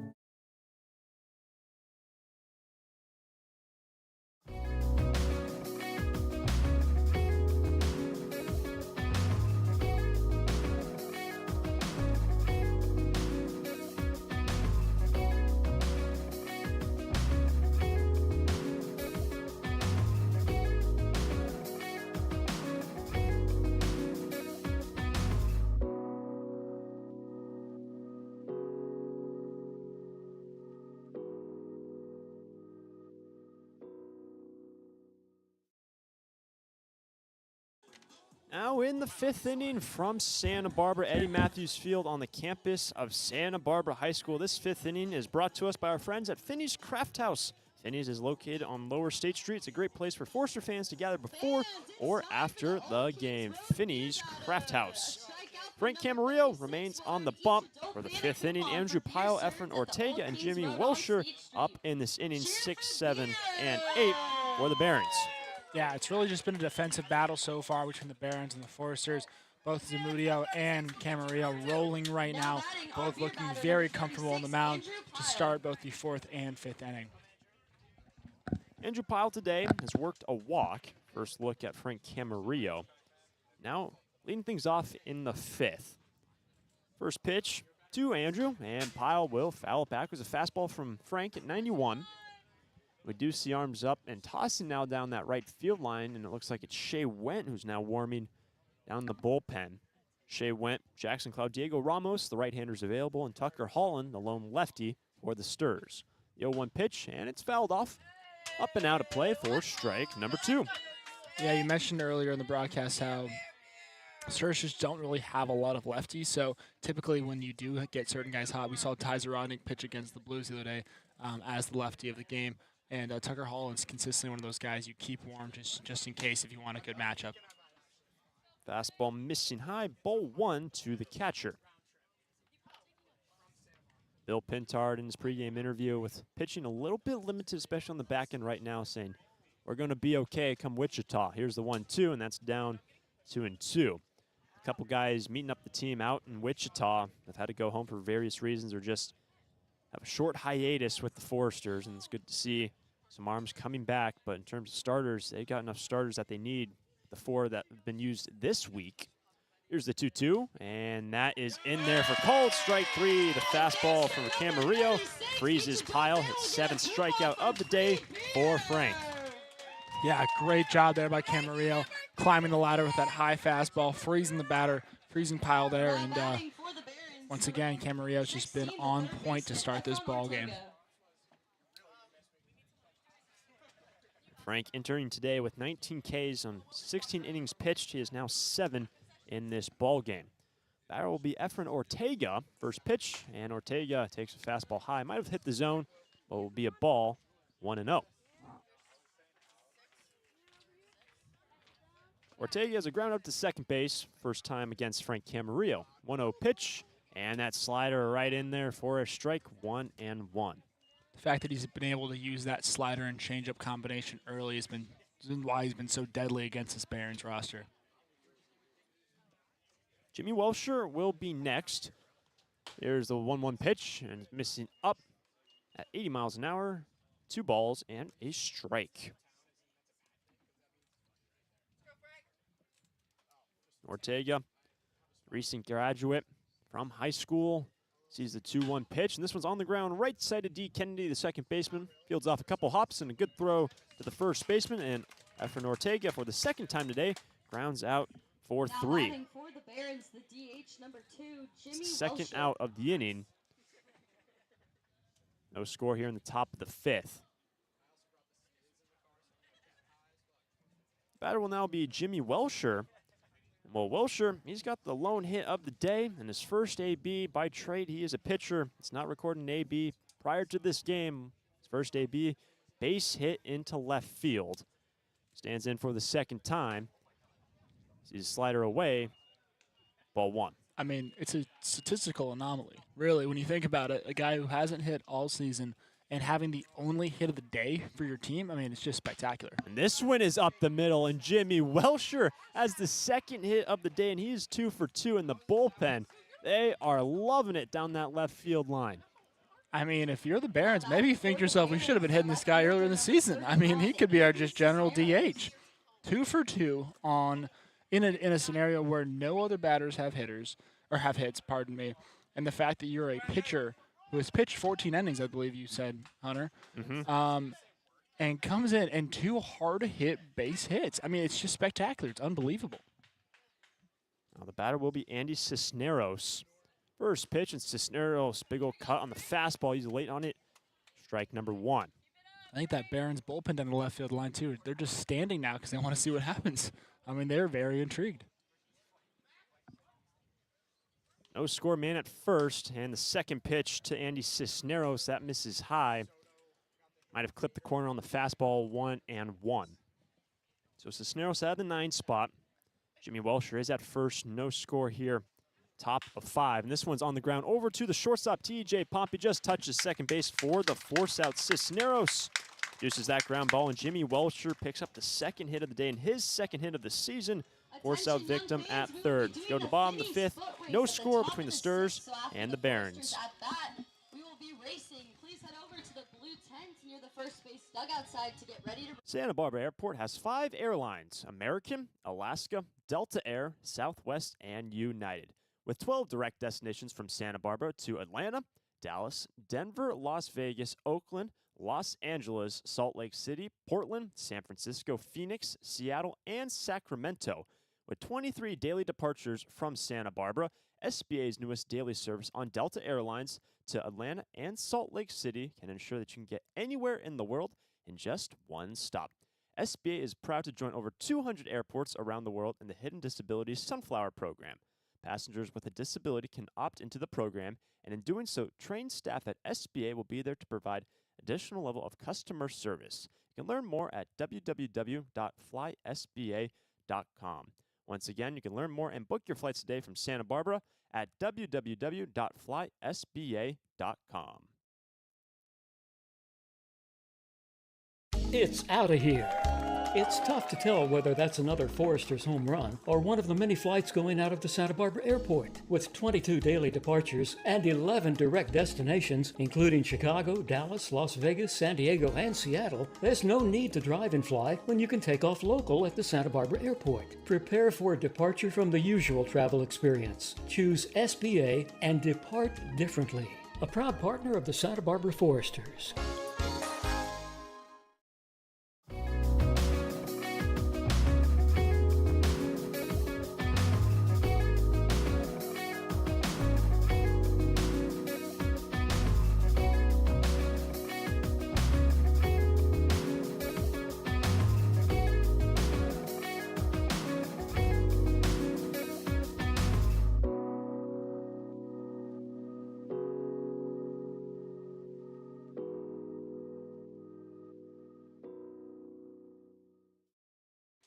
Bottom of the fifth, no score. Jack Holman will lead things off for the Santa Barbara Foresters. First pitch to Jack, and that will miss in for ball one. Holman, Peterson, and Will Rogers will be coming up.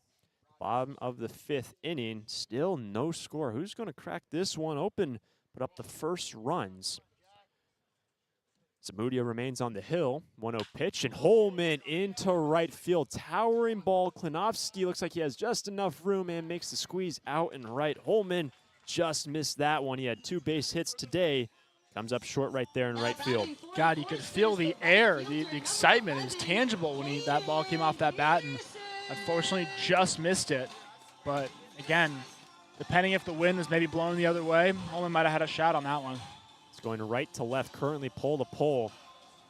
Well, here's Caden Peterson. He's 1 for 2. Base hit and a right in the first, and a strikeout in the third. His third look at Dante Zamudio. Both starting pitchers have been really, really good today. Peterson on the first pitch, pops it up. The second baseman tracks back Dylan Lena, and he will camp out under it and makes the squeeze. 1 pitch, and Caden Peterson retired. 2 quick outs for Dante Zamudio. Well, and as you mentioned, Hunter, I mean, obviously, if you're a baseball fan, obviously you want to see big hits here and there, but it's just been really impressive to see this pitching duel work out. I mean, Zamudio and Frank Camarillo, you know, Zamudio kind of the pseudo-ace for the Barons, and Camarillo just won another piece of a really solid pitching staff for the Foresters all season, and it's been really fun to both sit here and just kind of watch the strikeouts accumulate. Will Rogers has reached base twice today, a walk and a base hit up the middle. Stands in, 2 outs, bases clear. First pitch to Will, and Rogers sees fastball at 90. Generous strike call, but Zamudio gets the call, 0-1.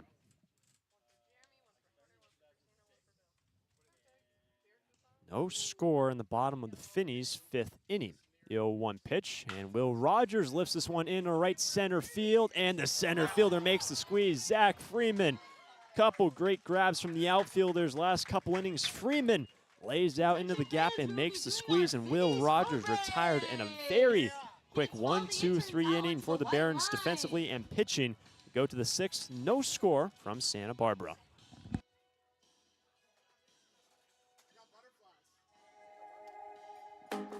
You want?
Now in the 6th inning from Santa Barbara, no score between the Stirs and the Barons. We'll have a couple changes for Santa Barbara. Shea Went will now enter on the hill for the Santa Barbara Foresters, and behind the dish now be Ryan Taman, and that duo is going to face the top of the order, Bassett, Freeman, and Kirchner. But we are joined by a special guest, one of our players, or one of our assistants in the analytics department, Jeremy Free. Jeremy, thanks for joining us, man. Yeah, thanks for having me. Well, Jeremy, we can talk about what you guys do and on all the analytics behind the scenes here, but the first pitch to Anthony Bassett, and that will miss down and away for ball number 1. So what do you guys do behind the scenes? Yeah, so the job essentially consists of 3 aspects. Okay. Number 1 is scouting reports. We use TrackMan, which is a pitch measuring tool, to form sort of predictive guesses of how our opponent is going to manage their team, pick who to pitch against us, and essentially how to hit them. So we have TrackMan, which is basically an iPad planted right above home plate that spits out information on each pitch. It gives you velocity, how they move, the spin rate, and more, as there's a punch out for Shea Went with the nice slurve there. So Anthony Bassett will strike out for the first out. So talk about that pitch. We have all the data right here, 80 miles an hour on the release speed and the spin rate. Can you talk about that? Yeah, so release speed 80 miles per hour, kind of a standard velo for Went there on his breaker. So you see the induced vertical break was -7 inches on that pitch. And what that suggests is that it had some drop. So by being -5 or lower, then it's designated as a curveball. Okay.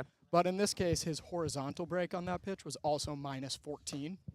So by having 2 deep pitches, or 2 deep different movements on one pitch, you can sort of classify it. And so for that one, it was a slurve in that sense. There's the 1-1 to Freeman, and Freeman rips that one in right field. And that is the first hit of the day for Zach Freeman. Comes with a 1-1 count, and he turns on that one. That one in the right field. It's a 1-out single for the Academy Barons. Zach Freeman now aboard for the first time today. So that fastball at 91, still some heavy spin on that fastball. Oh, definitely. Good spin, good velocity. It had 20 inches of vertical break, which suggests that it gives an illusion of rise to the hitter. So that ball hit 100 miles per hour. Left it, got a little bit of plate there. Now here's Andrew Kirchner in this no-score ball game. Kirchner bats from the left side. This one is sprayed back for strike number 1. So when you look at all the data and you try to get measurements and breaking down hitters and even what pitchers do, what do you guys do and provide for the coaching staff going into a game or even a series? Yeah, so for example, we'll figure out relatively early who their starting pitcher is going to be. And an example is we'll look at his profile on the TrackMan website, which every team has access to. And we'll look at 3 things. Number 1, how hard does he throw? Right. Simply put. Number 2, how they move, how the pitches move. We'll communicate that with the coaches, which will go to the players so they sort of have a predictive estimate of what they're going to see. And number 3 is how often they throw each pitch. For example, if a pitcher throws a curveball 65% of the time in 1-2 counts against lefties, right, then we will directly report to the left-handed hitters, hey, in a 2-strike count, you're probably going to see a curveball. And let's say it has a strike percentage of 20%. We'll tell them, hey, be selective on that pitch. A man in scoring position. Freeman able to advance, and this one is up the middle under the legs of Shea Went. That is a base hit, and Freeman rounds third. Blew a tire. He goes back to third base. Took a spill rounding third base, and Freeman held up at third base. And Andrew Kirchner has a base hit right under the legs of Shea Went. And a big opportunity here for the Barons trying to strike first in a scoreless ball game. Jonas Sebring, absolute laser home on there. Fantastic work from Jonah out in center field. The batter will now be Dylan Lena with runners on the corners. Only a single out in this inning, and Shea Went, first man out of the bullpen, looking to dig deep, trying to keep it a scoreless ball game. Dylan Lena 0 for 2 today, fly out to left, and he has struck out in his first look at Shea.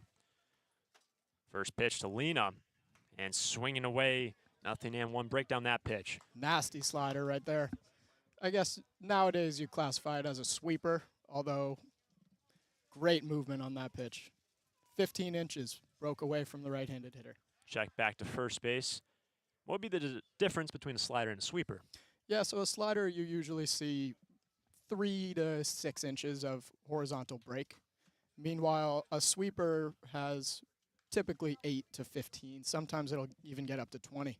Our starting pitcher, Camarillo, threw a slider in the first inning that was 20 inches of horizontal break, which is what you're going to see at the pro level. That is strike 2 now to Dylan Lena. Jacob Klinowski will be on deck with the Sturs trying to get out of this inning. Runners on the corners, only a single out. Go ahead run. Zach Freeman is at third. Here comes the 0-2 pitch to Dylan Lena from Shea Went. And that is down in the dirt, and it skips past Ryan Taman. And from third base scores Zach Freeman. And the Academy Barons strike first, 1-0, and the road team leads. Freeman will come in to score, and to second base goes Andrew Kirchner. It's now a 1-0 ball game. That was the first ball to Dylan Lena. It's now 1-2. That last pitch, Jeremy, 83 miles an hour and 2,200 on the spin rate. Real good spin rate. A lot of movement on that pitch. 18 inches, broke away from the right-handed hitter. Almost too much for Taman to handle. Real nasty pitch. Now ball and 2 strikes for Dylan Lena. At second base is Kirchner. Here's the pitch, and it misses high. That's ball number 2. Man, his breaker really moving a lot. Which one would you classify that pitch? That's got to be a curveball. It's really a slurve, which is a combination of a curveball and a slider. It moves both vertically and horizontally. Very tough to hit. Here's the 2-2 pitch to Dylan Lena. A couple looks back to second. The pitch, and Lena chops it, rolls it down the left field line. Remains 2-2. Real loopy curve on that one. Some 12-6 action. A little bit of breakaway from the righty. Love to see that from Wendt here. For Shea Went, first man out of the bullpen. Jackson Cloud, Diego Ramos, 2 other righties available later on. Tucker Holland is a lone lefty available today, but is now a 1-0 ball game. Still a man in scoring position, Andrew Kirchner. 2-2 pitch, and Lena will strike out. The fastball at 92 from Shea, 2 down in the 6th. You know, he slowed him down a little, throw him multiple breakers back to back to back. Speeds him up with the 92 fastball, 20 inches of rise. Not much the hitter can do on that one. Classify Great that job. 4-seamer? Oh, yeah. 4-seam gas. Massive second out for Santa Barbara. Now here's Jacob Klinowski, who struck out twice today. 1 run in for the Barons. Still a man in scoring position. There's a ball away. Ball 1. See, we see a changeup on that pitch. The biggest designation between changeup and, splitter or even a curveball, really, is the spin rate. On a changeup, almost all of them are sub 2,000 RPM. That one there, 1269 for Wendt. So really, really, really spins much less, moves much slower, but has the illusion of a fastball. Do you know what the typical rate would be on a changeup MLB level? MLB level, you're probably seeing anywhere from 1,800 to 2,000. That's typically where we're going to sit. When it comes to the splitter, which is a very similar pitch to the changeup, the spin rate will drop below 1,000 RPM. Really doesn't spin, and it lets the wind do a lot of the action. Interesting. It's 1-1 for Klinowski. Man at second, 2 outs. Shea Went's been keeping tabs on that man at second. Here's the pitch, and a swing and a miss. Big second strike, 1-2 now to Klinowski. More rise on that fastball. It's really working for Wendt here. Andrew Pyle will be next. But Shea Went trying to limit the damage, make it and keep it a 1-run ball game. Here's the 1-2 pitch. Klinowski will strike out, 82 miles an hour. Change up. Oh, yeah. Great stuff from Shea Went. Strikes out Klinowski, but a run in for the Barons. They now lead 1-0 going to the bottom of the 6th, but we can keep Jeremy right here for a few more moments before we head to the bottom half of the 6th. Patterson, Rodriguez, Pompey coming up.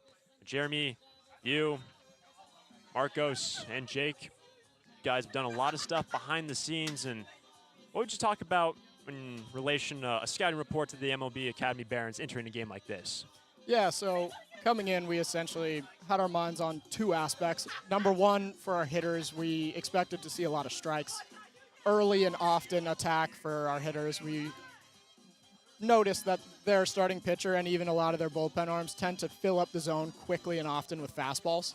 And that's exactly what our hitters love to see. Haven't done much today. Still a big 0 on the board, but I think we're going to stick with that game plan and try to attack them early and be aggressive on the base paths here. All right, well, Jeremy, appreciate you stepping in and talking all about the different pitches we see. We appreciate your time, appreciate what Marcos, you, and Jake do behind the scenes and analytics, and thank you. Hey, thank you, Hunter. Of course, back right after this. Need a new copier for your office? Coastal Copy is the original copier dealer in the Tri-Counties and your authorized Kyocera dealer, offering complete sales, service, and supplies on a full line of Kyocera Task Alpha digital MFPs. And thanks to the latest in Kyocera mobile and cloud technology, we offer Kyocera's mobile print app, which allows you to access documents through your smartphone or tablet. Call us today to schedule your free assessment and quote. You'll see a difference because we go the distance. Call 1-800-995-8835.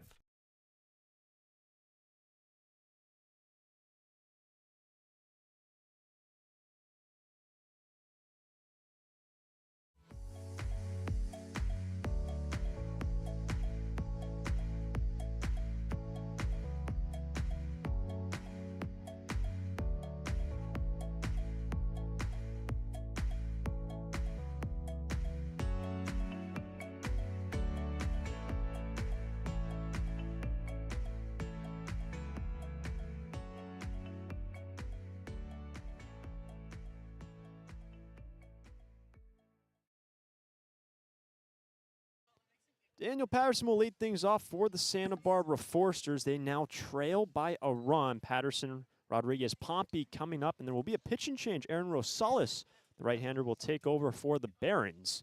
First pitch now to Daniel, and Patterson will take a strike at 88 miles an hour. And Cole's back with us, and Cole, Sturs got some work to do, conceding a run top half of this inning. Yes, they do, Hunter. I mean, the fact that kind of happening with Shea Went, the pass ball, got the run in. Unfortunate. However, if you're the Foresters here, you need to tighten it up. You got to get runs. You got to get base runners. You got to find a way to get some extra, momentum, some mojo, if you will, going into the latter half of this game.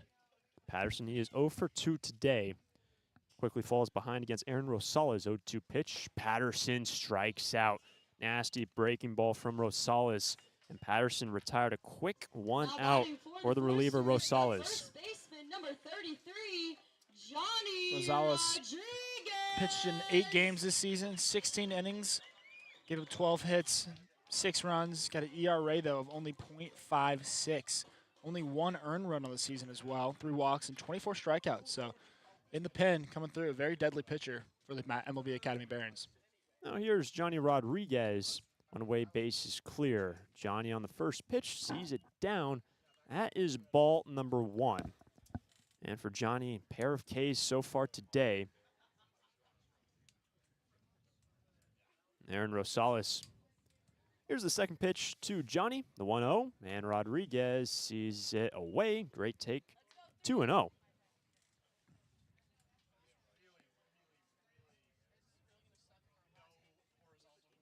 The Santa Barbara Foresters in their final game of the regular season.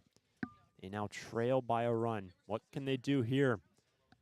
2-0 pitch, and that's down. That is ball 3 for Johnny Rodriguez. For Johnny Rodriguez, he'll be followed by TJ Pompey. J-Rod, as the kids call him. Yeah, it needs to kind of shorten up a little bit. Got to get on base if you're the Foresters right here. Here's the 3-0 offering, and Johnny will take a strike at 88 miles an hour. And Rodriguez find a way to get on. And for Santa Barbara, they haven't had a base runner since the 4th. It's a 1-out walk. And Dante Zamudio did very well. Here's the 3-1 pitch, and it's foul back. Full count now for Johnny after he was ahead 3-0. Well done from Rosales to get himself back in the count.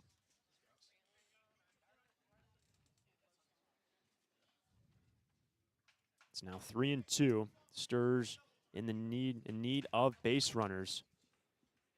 Aaron Rosales struck out the first man he faced. Here's a 3-2 pitch, and Rodriguez lifts it in the left field. It falls quickly, but into the glove of Andy Cisneros, and Johnny Rodriguez is retired in left field, or the second out of the inning. The shortstop, number 5, TJ Pompey. Here's TJ Pompey 0 for 2, a fly out to right and a strikeout. And for Colt, since that first inning, the bases were loaded with only a single out. Since then, they had 2 hits in the third, but really just 2 walks since that point. Haven't been able to get anything rolling in terms of offense. Yeah, and that's why you need to really focus when you're in those situations. You got to be smarter with those at-bats. You got to put something on the ground. You got to get some movement, especially with 1 out. You want to push the envelope. Even if it's just trying to make the defense make a play, it's better than just striking out or just giving up in an at-bat. First pitch from TJ is foul back and out of play. But still only a 1-run ball game. 0-1 pitch, TJ sees it down, evens it up at 1. The fastball 89 missing from Rosales. Let's not forget 4 runs in the 7th yesterday, and the Santa Barbara Foresters in late innings have had an ability to put up a lot of runs. 1-1 pitch, TJ on a breaking ball, just nubs it. It is fair. Here comes the man off the mound, and he will retire TJ Pompey. Unless they're saying that ball was foul. I think TJ thinks that ball went off himself and foul, but he will be retired. TJ was confused, but TJ Pompey will ground out 1-3. Rosales just flips it over to Kirchner, or the final out of the inning, and Aaron Rosales in relief. A 1-2-3-6. We head to the 7th.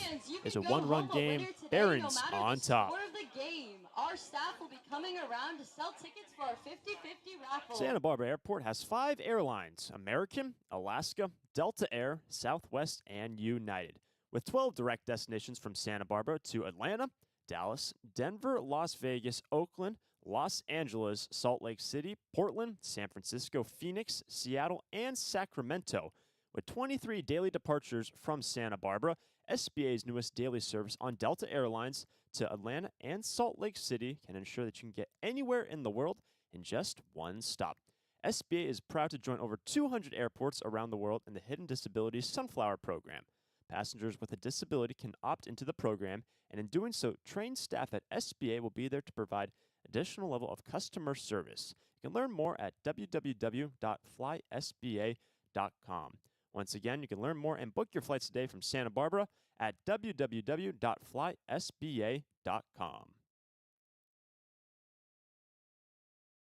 I'm Eric Onen, CEO and Managing Director of Santa Barbara Airbus. Santa Barbara Airbus is all about the customer experience. Having your customers count on you. It's because people recognize that you're there when you need them. One of the early challenges for our business was equipment financing. Community West Bank has always found a way for the terms and conditions to work for us and for them. I count on Community West Bank. The community counts on Santa Barbara Airbus to keep them moving. We're glad they count on us. Community West Bank, member FDIC. Now into the late innings, top of 7. Andrew Pyle will be coming up. Efren Ortega and Jimmy Welsher coming up to face Shea Went for the first time. Leadoff man Pyle on the first pitch, lifts it down the right field line. Caden Peterson moves over and makes the catch just a few paces in fair ground left of the chalk line. 1 pitch by Shea Went and 1 out. Now batting for the Barons, the third baseman. Shea Went remaining on the hill. You have 2 hits in the 6th, and one of the runs came around to score. Zach Freeman scored the lone run of this ballgame. How is this one going to pan out? Efren Ortega 0 for 2, pair of groundouts to second. And Shea Went first pitch, and Ortega on the ground over to second base, 2-hopper to D. Kennedy. And for the 3rd time today, Ortega grounds out 4-3, 2 quick outs by Shea Went. I mean, if you're Shea Went, you're just trying to get out, so it doesn't necessarily have to be strikeouts. I mean, outs are outs, especially if this is a quick ball game. You want to get yourself back into that dugout and give your guys offensively a shot to put some cricket numbers up on the board. That's going to be the thing. 8, 9, and 1 will be coming up for the Stars bottom of the inning, but here's Jimmy Welsher. And the story for Jimmy Welsher, he had the first 2 hits of the ball game, had not recorded a single AB all year long. He has pitched 15 innings. He's 2 for 2 today. 1-0 pitch. And this one is in the left field. Well hit. Will Rogers looks to get there, and he can. Will Rogers loses the cap in the process, but makes the squeeze in the gap. And Jimmy Welsher is retired.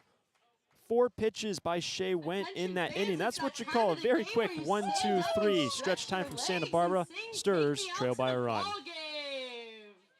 During this time of record market highs and gradual economic recovery, it's essential you have someone you can trust.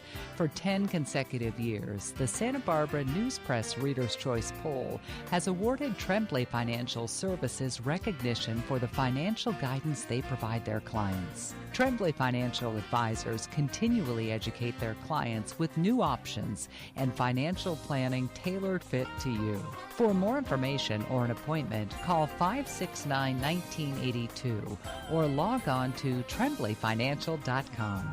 Securities and advisory services offered through Centaurus Financial Inc., member FINRA and SIPC, a registered investment advisor. Tremblay Financial Services and Centaurus Financial are not affiliated companies. Investing involves risk, including potential loss of principal.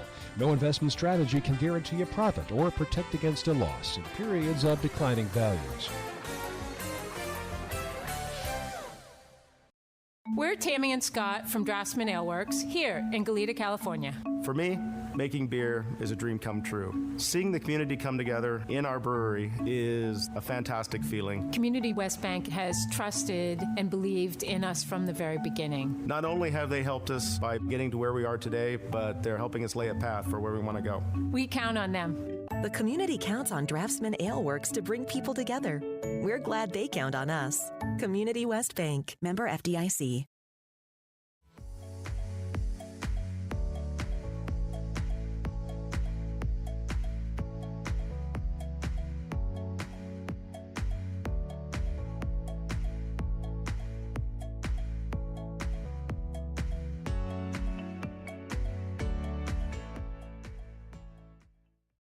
Ryan Taman will lead things off for the Santa Barbara Foresters. He's hitting for the first time, facing Aaron Rosales. First pitch, Taman sees a high fastball and misses for ball number 1.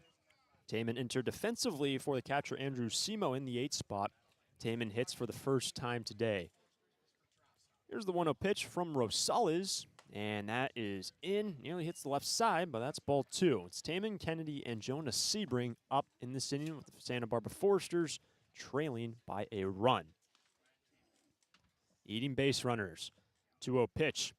Taman on the ground left side. This is a tough play, and it gets past the third baseman Ortega. That is down the left field line all the way to the corner. Ryan Taman to second base. Right what the doctor ordered for Ryan Taman and Santa Barbara. Leadoff double for the Sturs. Tying run at second. Double bubble, if you will, right there for Ryan Taman. Snuck it by the third baseman. Great spot. And as we've seen throughout the season, the left and right corners kind of closer to the foul pole at Eddie Matthews Field. That ball can sometimes get stuck, and it just kind of keeps rolling. And for Ryan Taman right there, leadoff double and a way to kind of spark something for the Foresters offense. Great stuff from Ryan Taman in his first AB of the day. Here's D. Kennedy. Kennedy squares around to bunt, drops it down. It's a good bunt. The third baseman comes in. Ortega barehands at the throw. Will be in time. Good effort from Ortega, but D. Kennedy does advance Ryan Taman to third base, and D does his job on the sacrifice. Actually, it was a beautifully placed bunt by D. Kennedy. Seemed like it was a pretty close bang-bang play. Gave it to the defense there. However, a great move by D. Kennedy, recognizing the situation, knowing they're down a run. And at this point, for the Foresters, like I mentioned earlier, you just need runs. You need offensive production. And that's a great job and an unselfish play by D. Kennedy right there. Now for Jonah Sebring. Tying run 90 feet away. Bottom of 7. Lift something, bring home the run. First pitch, and Jonah sees a breaking ball missing high. That is ball 1. Jonah today, top spot in the order. Struck out, fly out to left, and a fly out to right. Can he drive home Ryan Taman? 1-0 pitch, and a breaking ball again. This time it finds the lower half of the zone. 1-1. Well, Jonah Sebring, second most in the team of RBI. So other than Jack Holman, this is pretty much your guy who you want up there if you're Coach Bill Pintard. And Jack Holman will be on deck. 1-1 pitch to Jonah. And Sebring reaches for it and chops it over the third base dugout. That's strike 2, and Jonah need to shorten up now. Sturs try to tie up this ball game. Ryan Taman, a lead-off double. D. Kenny, a sacrifice to push Taman to third. Looking to tie up this ball game right here with Jonah Sebring. 1-2 pitch, and Jonah, he strikes out down to the first base, and he will be retired. Taman remains at third base. That's a big second out for Aaron Rosales and the Barons, who nurse this one-run lead. Number 18, Jack Holman. Well, as I just mentioned, Jonah Sebring's probably the second guy you want up, and this is the guy you want up if you're head coach Bill Pintard. Number 18, Jack Holman, who's just had a monster year for the Foresters, was invited to the CCL All-Star Showcase, leading the team in RBIs with 23. I mean, he's been mashing on the season, and looks like, oh, yep, they're going to intentionally walk him. So Holman just put at first base. Coach Landro, the manager, and Aaron Rosales want no part of Jack Holman. They put him at first base, intentional walk. Puts runners on the corners. And here is Caden Peterson. He's 1 for 3 today. Base hit in the right in the first. Strikeout. Pop up to second base. Wonder if the Barons were listening to the broadcast and thought it would be a smart idea as well. First pitch to Peterson. Sturs look to tie it up. Peterson takes a fastball at 88 down the middle, 0-1. Well, if you're the Barons, though, I mean, obviously intentionally walking Jack Holman, probably a smart move right there. However, the meat of this order with Caden Peterson and then Will Rogers and follows up with Patterson and Rodriguez, I mean, you're not safe at any point, really. Peterson has been very good all season long. Tying run at third, 0-1 pitch. Peterson sees it down, 1-1. Mr. Consistent, really, for the Foresters this entire season has been Caden Peterson. I mean, being able to play multiple positions, throw him out anywhere, on the base path, been deadly, and the fact that he's just been able to rake when he has a bat in his hand. Here's the 1-1 pitch. Peterson takes a strike on a breaking ball, just clips the corner of 1-2. Santa Barbara in the bottom of 7. Attempting to put up some runs. Taman had a leadoff double. He's at third. Peterson down the count. Rosales. Here's the 1-2 pitch. Peterson sees it in. Good take, 2-2. Will Rogers would be next. Caden can reach base. Aaron Rosales, the right-hander. Here's the 2-2 pitch. Peterson sees it down, full count.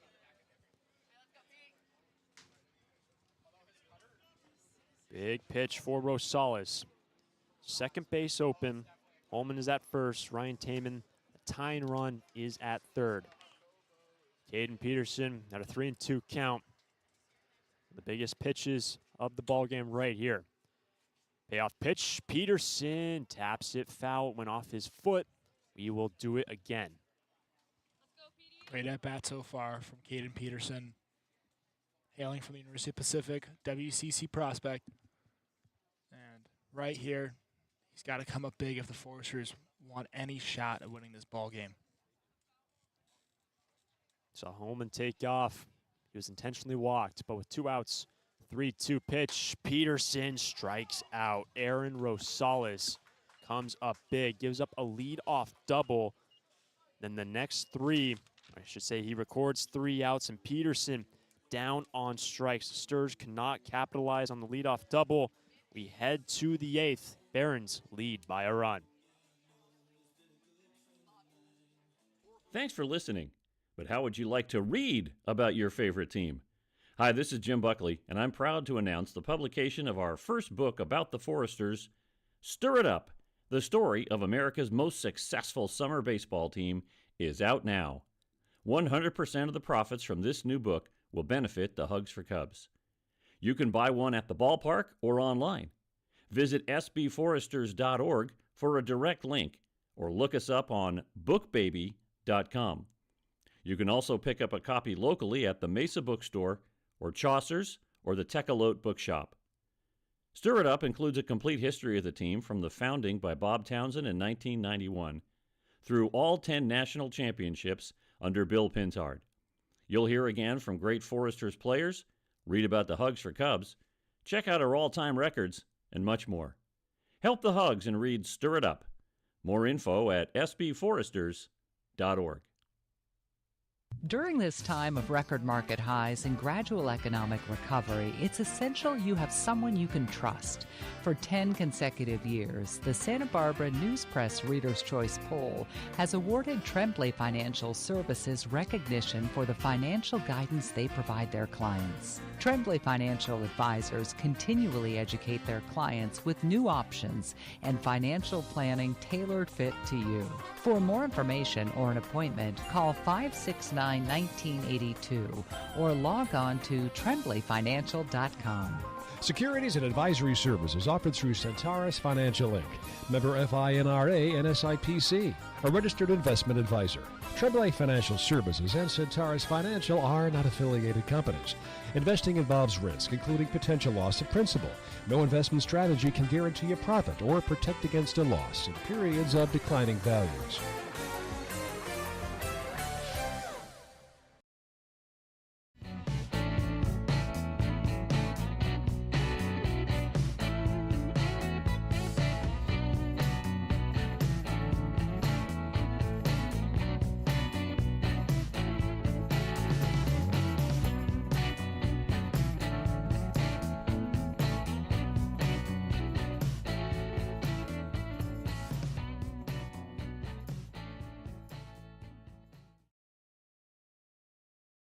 Santa Barbara Foresters will make a pitching change going to the top of the 8th in this one-run ball game. Tucker Holland, the lone lefty available today, will now take over for Shea Went. He's going to face 9-1-2.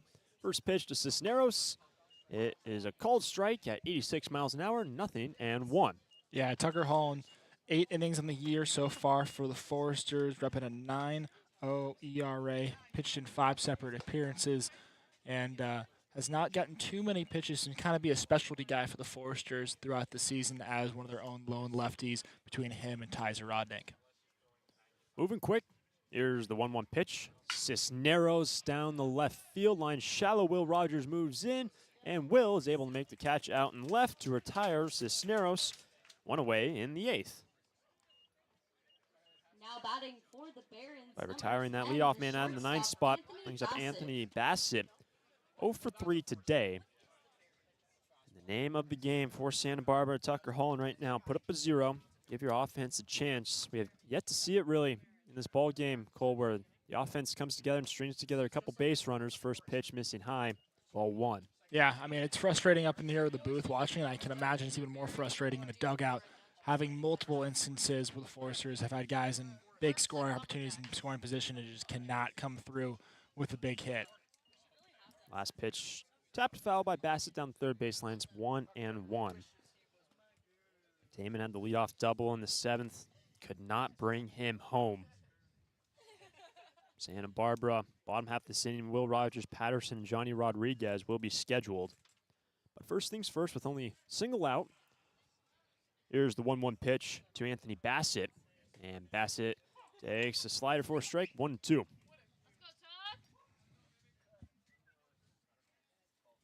Zach Freeman will be on deck for the Barons. Going quick, 1-2 pitch, and it strikes him out. Tucker Holland picks up his first strikeout of his outing. Bassett swinging away, strikes out for the 3rd time today. 2 gone in the 8th. Really good job there by Tucker, getting Bassett chase and then consistently just looking comfortable up there, working quick, having a good tempo to start this ball game. Zach Freeman, 1 for 3. Last time up, had a base hit. First pitch, this is high at 87. And Zach Freeman has scored the lone run of the ball game. Had a 1-out knock. Came around to score. 1-0 pitch in this lefty-lefty matchup. High strike, 1-1.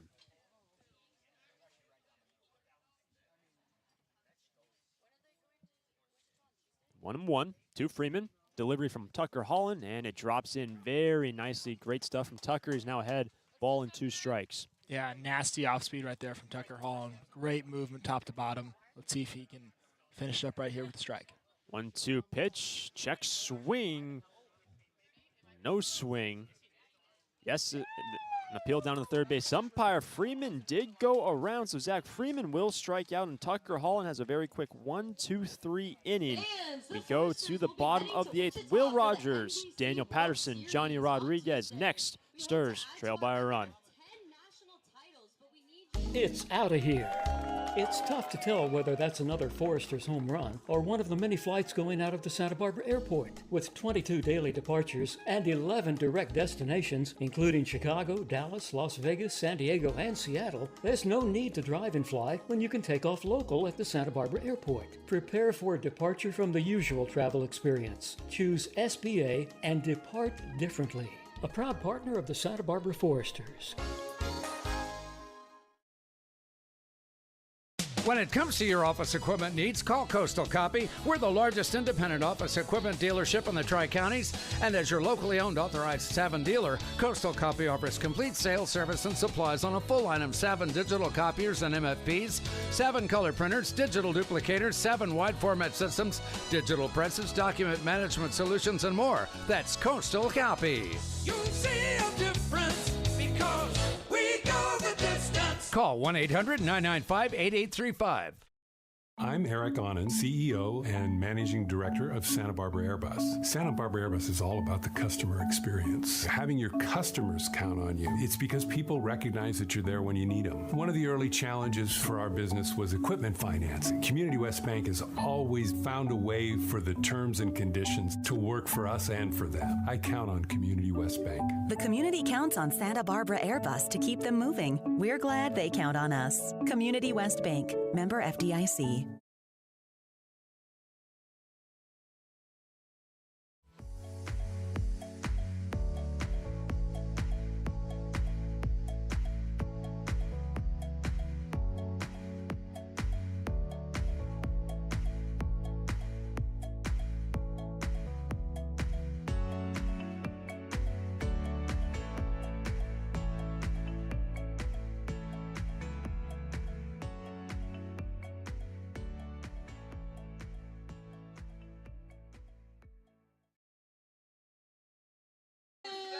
Bottom of the 8th inning, Will Rogers will lead things off. Santa Barbara Foresters have 6 outs to play with, trailing by a run. New arm on the hill for the Barons. Shamir Marshall, left-handed pitcher from Compton College, will take over. Will Rogers a walk, a base hit, a fly out to left.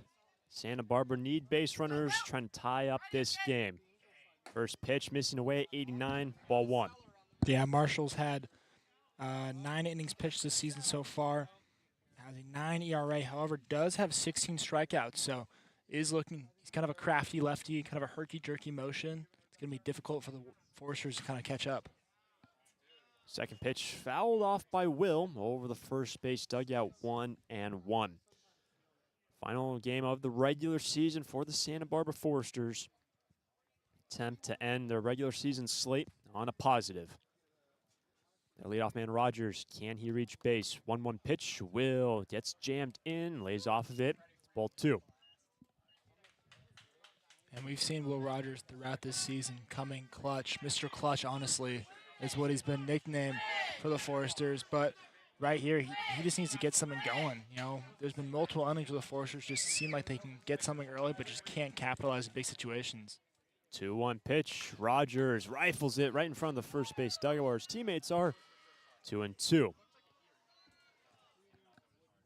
Last pitch at 89 from Shamir Marshall. Daniel Patterson stands on deck. It's a 2-2 count to the leadoff man. Santa Barbara have had their chances earlier in the ball game and even in the last inning. Here's the 2-2 pitch to Rogers. And Will on the ground to the second baseman, Dylan Lena. Fields it, and the throw will be in time with Will Rogers grounding out one away in the 8th. The third baseman, number 8, Daniel Patterson. Here's Daniel Patterson. What can Patty do? He's 0 for 3 today. Pop up to the third baseman, caught in foul ground. 2 strikeouts since. Wind's blowing out towards center field. this afternoon matchup against the Academy Barons. 1 out, first pitch, and Patterson sees a big old breaking ball for a strike. 0-1.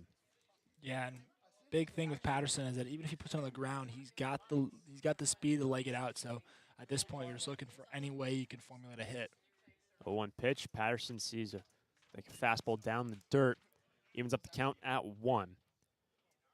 Johnny Rodriguez will be next. It's just a 1-run ball game. MLB Academy Barons put up their run in the 6th. Here's the pitch, and this one's down the right field line, and it is foul. Just barely foul down that right field line. Strike 2. Yeah, great piece of hitting there from Patty to go opposite field. But unfortunately, as Hunter just mentioned, about 1.5 feet, 2 feet too wide on that right field line. That extra bases written all over it for Daniel Patterson. Now it's a shorten up ball and 2 strikes. Patterson was the MVP of last year's Forester season. Here's the pitch, and that is down 2-2. Saw Will Rogers and both Patterson, both of them part of last year's team, heading back to Wichita in just a few days' time. Unfinished business here, but the 2-2 pitch. Patterson into left. It's well hit. Cisneros tracks back right in front of the wall and makes the catch. Wow. That one was deep, right in front of the wall. It was caught by Cisneros. Massive second out. Yeah, we've mentioned before how the walls here at Santa Barbara High are not that tall, but it did look like Cisneros just was able to snag that one just before it even got to that point. A lot of power out of Patty this year, just unfortunately just not able to put it over the fence. It's kind of been the story today, just a foot too short here or there for the Foresters offensively. Now with 2 out, here's Johnny Rodriguez. First pitch on the lefty-lefty matchup. Bounces back on our plate umpire. He's okay, good to see. That will be ball 1 to Johnny. Just like looks like a little bit of a confusion there between the pitcher and the catcher pile. You know, sometimes that can happen depending on if you don't know what you're calling. Shadows aren't too bad here due to the 2 o'clock start. However, especially in later games here at Eddie Matthews Field, it can get really difficult to see those signs from the catcher. Stirs at 4 outs to play with, trailing by a run. And this one nearly clips Johnny on the right side. That was ball 2. Johnny's able to reach TJ Pompey. Awaits on deck. The lefty-lefty matchup. It's a 2-0 count. Here's the pitch. And that's down. Ball 3 for Rodriguez. Santa Barbara just trying to find some base runners. Shamir Marshall used a ground out against Will Rogers. Daniel Patterson took it deep in the left, but not quite deep enough. 3-0 pitch, and that will miss upstairs for Johnny, and that is a 2-out walk, and Rodriguez sees 4 straight balls from Marshall. Johnny aboard for the first time today. And with such a close ball game, one swing in the bat could really turn the tides here at Eddie Matthews Field. You know, Foresters have had situations throughout the game. They just haven't been able to capitalize to see if TJ can do something here. First pitch to TJ. It's in there for a strike. Clips the corner, 0-1. Pompey fly out to right, strikeout, ground out back to the mound. Tying run at first for Santa Barbara. 0-1 pitch, and the fastball away, 1-1.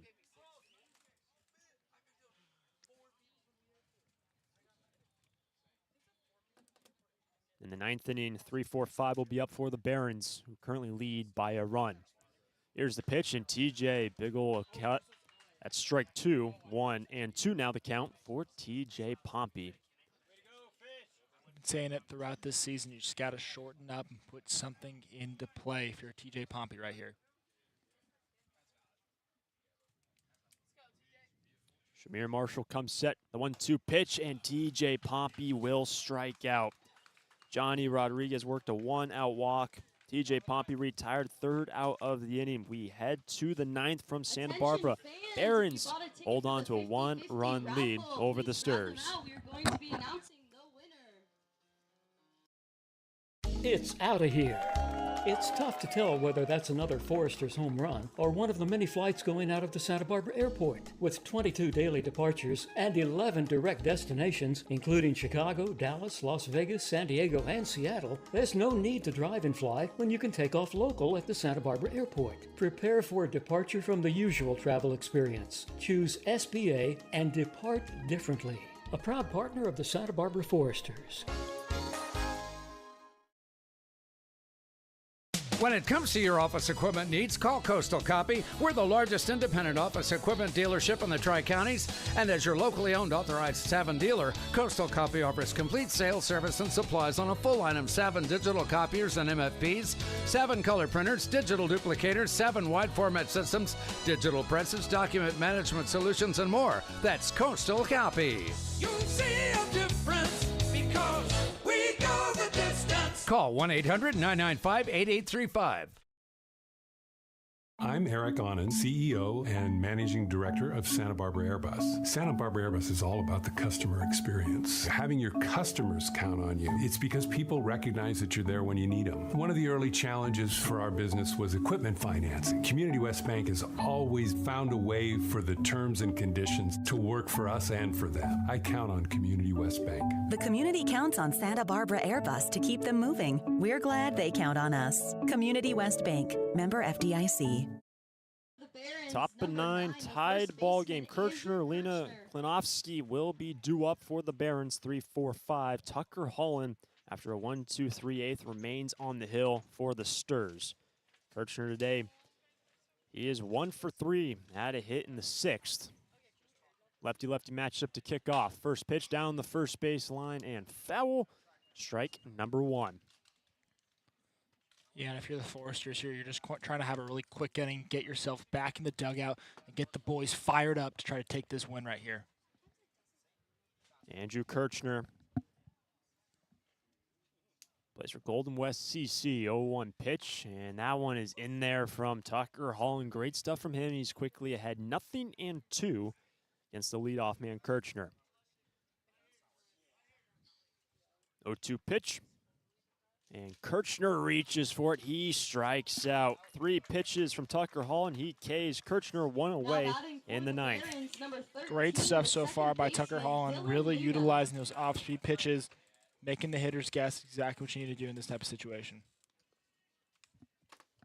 Kirchner retired, and here is Dylan Lena. Lena today 0 for 3. Struck out the last 2 times up. First time up, had a fly out to left. Holland moving quick. First pitch. And this one down the left field line. It's well hit from Dylan Lena. See you later. It is now a 2-0 ball game. Dylan Lena has doubled the lead for the Barons. Yeah, it just kind of seemed like a missed pitch there from Tucker. I think this early in the count, he didn't think that Lena would even be ready for that type of pitch, and unfortunately, the Foresters are paying the price for it dearly. There's now a 2-run lead for the Barons. The solo shot by Dylan Lena. And here's Jacob Klinovsky. Yeah, and if you're the Foresters now, it's just a completely different ball game. You know, 1 run is something, but now you got to formulate 2 to even tie it. You know, it's just a different mentality now going if you get to the bottom half and you're still down 2. Klinovsky on the first pitch, sends it sharply towards the first base dugout. Foul. That is strike 1. Klinovsky K'd 3 times today. And you just said it, Cole. A 2-run game versus a 1-run game, a whole lot different. To get a man on base, you bring at this point in the bottom of the 9th, the winning run to the plate. But you now got to get 1 aboard, bring the tying run just to the plate. 0-1 pitch, and the slider will miss in 1-1. Yeah, and you feel like that Lena home run just kind of sucked the excitement out of Eddie Matthews Field, really. I mean, it's going to be a grind for the Foresters to even try to put up crooked numbers in the bottom half. Here's the pitch, the 1-1, missing down and away. 2 balls and 1 strike to Klinovsky. We do see Jackson Cloud standing and tossing down that right field line for the Sturs. But this lefty-lefty matchup, 2-1 pitch, Klinovsky sees a fastball high. That is ball 3. That was a first by Dylan Lena, the first extra base hit of the day. Fifth hit of the day for the Barons. 3-1 pitch. Klinowski just taps it back in the glove. That's strike 2. Santa Barbara, by the way, they're going to have 8-9-1 coming up. Taman, Kennedy, Jonas Sebring, bottom half of the inning. Big 3-2 pitch. Here it is. Klinowski wears it on the right side. He gets hit. And Klinowski's hit. And that's going to put him at first base. Now batting for the Barons, the Yeah, that ball looking like it might even graze the zone, but it's difficult. Klinowski doesn't even look like he was trying to get out of the way. We saw this happen in San Luis Obispo a few days ago with Jack Holman getting called on back-to-back strikes in the same situation, but it seemed as if Klinowski it was close enough where Klinowski was able to get the bag instead of the strike. So Klinowski is hit on a 3-2 pitch. Here's the first offering to Andrew Pyle, down and in. That is ball 1. So essentially it would have been a walk to Klinowski after the solo home run by Dylan Lena.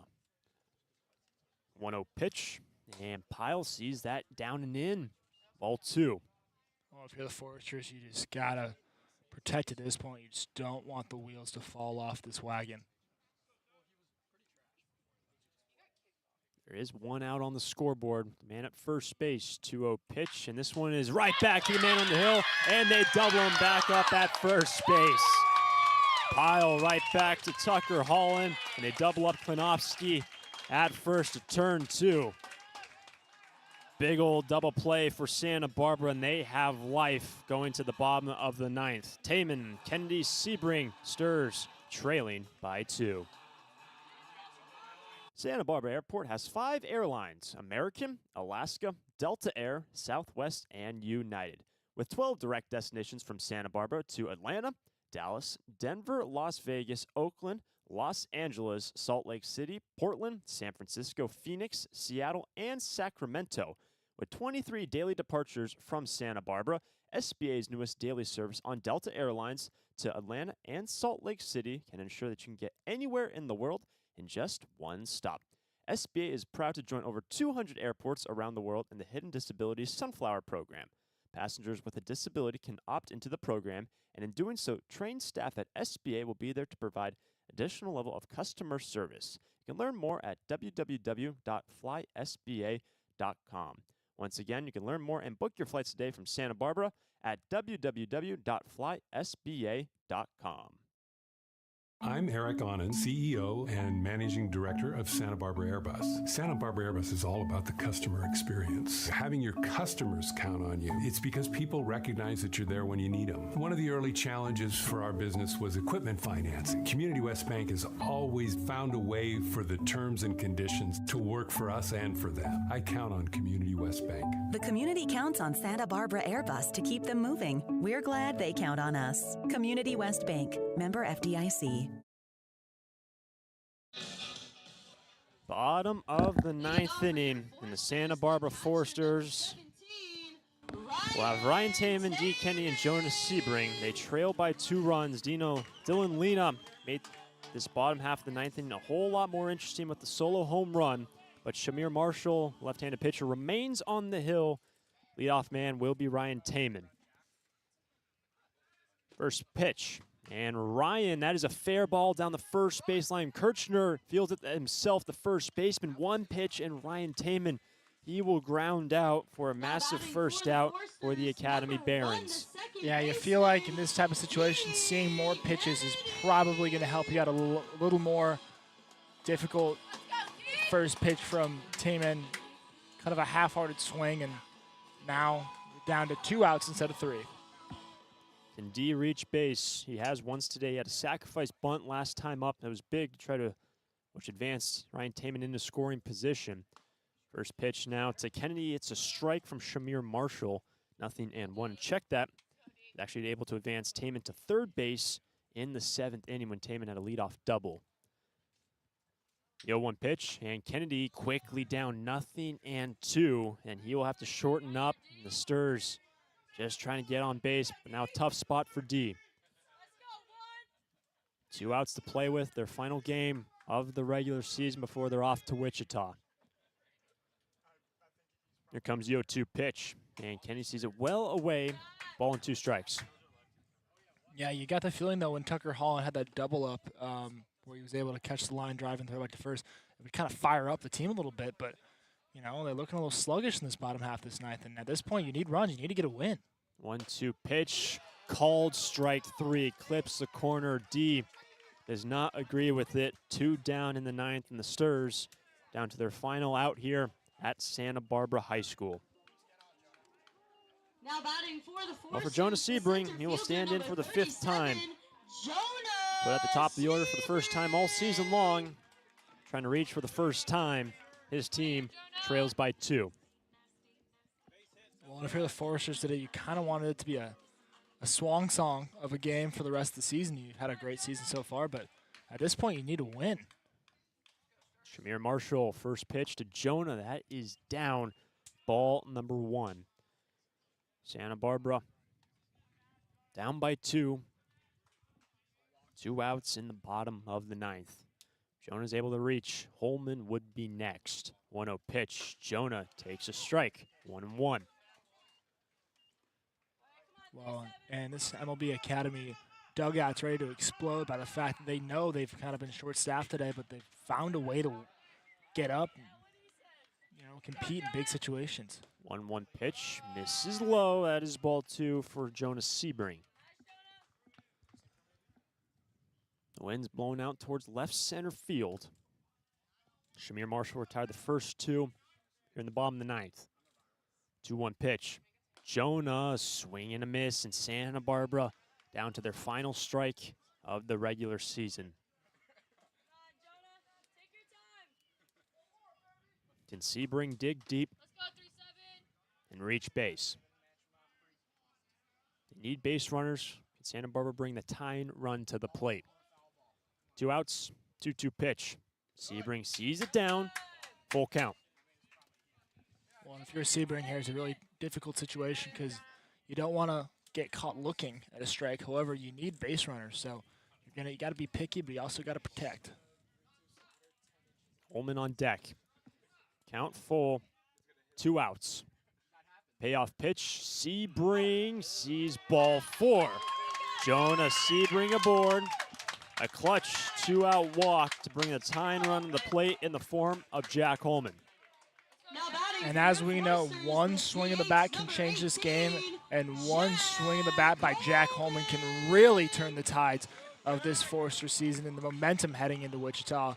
We know he's got the power. We've seen it. So it's just a matter of time to see if Jack Holman can put it together in this at-bat. Tying run at the plate. Lefty-lefty matchup. First pitch. Holman sees it down and gets past Pyle. Sebring holds up at first. Yeah, I mean, they're going to be really conservative in how they pitch to Jack Holman right here. They're really hoping for that Jonah Sebring strikeout because you did not want to have to face Jack Holman right here. And you feel bad for walking him because you're not even, you're putting him at first and there's not even another chance for an opportunity. 1-0 pitch, and that is down, ball 2. And now Pyle out to Shamir Marshall. Again, it's a lefty-lefty matchup, and if Holman is able to reach, that would bring the winning run to the plate. Caden Peterson stands on deck. Be a lot of different strategy talking in that third base dugout about what you want to try to do here. Yeah, I mean, if you're MLB Academy, you're not giving Jack Holman anything to hit.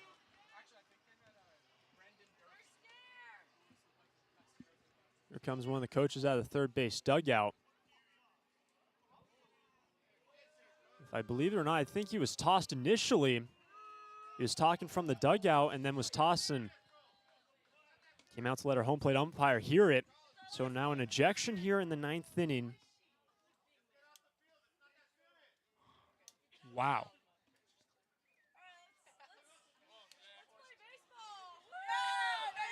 What an interesting turn of events. One of the MLB Academy assistant coaches came out with a fury. And just prior, he was tossed. He said something, then came out to let the home plate umpire hear it. So he'll be sent off, tossed out with 2 outs in the bottom of the 9th. Yeah, this is really interesting. I'm sure he wasn't happy with the no call on that Jonas Sebring pitch. However, it seemed like he made a sly comment after the fact, and then after he kind of initially got tossed quickly. Right. Didn't seem like there was a big event though, and then now he's having to leave the field. It was a very casual ejection from our home plate umpire. And then assistant coach got his money's worth before departing. So for Jack Holman, this pitch is popped up. That was a 2-0 pitch. That is now strike one to Jack. The tying run is at the plate for the Santa Barbara Foresters. Sebring worked a 2-out walk to bring the tying run to the plate.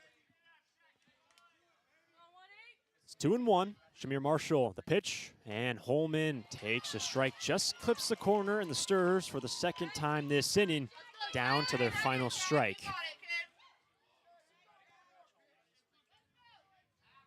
Can Holman pull a rabbit out of the hat, somehow reach base? The tying run on base, the winning run to the plate. 2-2 pitch, and Holman sees ball 3, full count. Really good leave there by Jack Holman. He saw it was not going to be in the zone. He probably thought about even swinging there due to the fact that it was a fastball, but just a little too far. Huge pitch right here. 3-2 pitch, and Holman will stay alive, fouls it back. Good stuff from Jack. Holman wanted that one too. After that swing, he kind of reared his face around. You could tell that was one he wanted right there. Strike to finish the game for the Barons to pick up the victory. Ball to give the Sturs more life. 3-2 pitch. Holman pops it up. Foul ground, and maybe a play for the catcher. No. Goes into the oak trees to our left, and Holman continues to battle along. You've seen 7 pitches. This will be the 8th pitch of the at-bat. Great stuff by Jack Holman, extending this at-bat, making Marshall dip into his bag of tricks, trying to get Holman out right here. Sturs down their final strike. 3-2 pitch, and Holman down the third left field line. That ball is foul.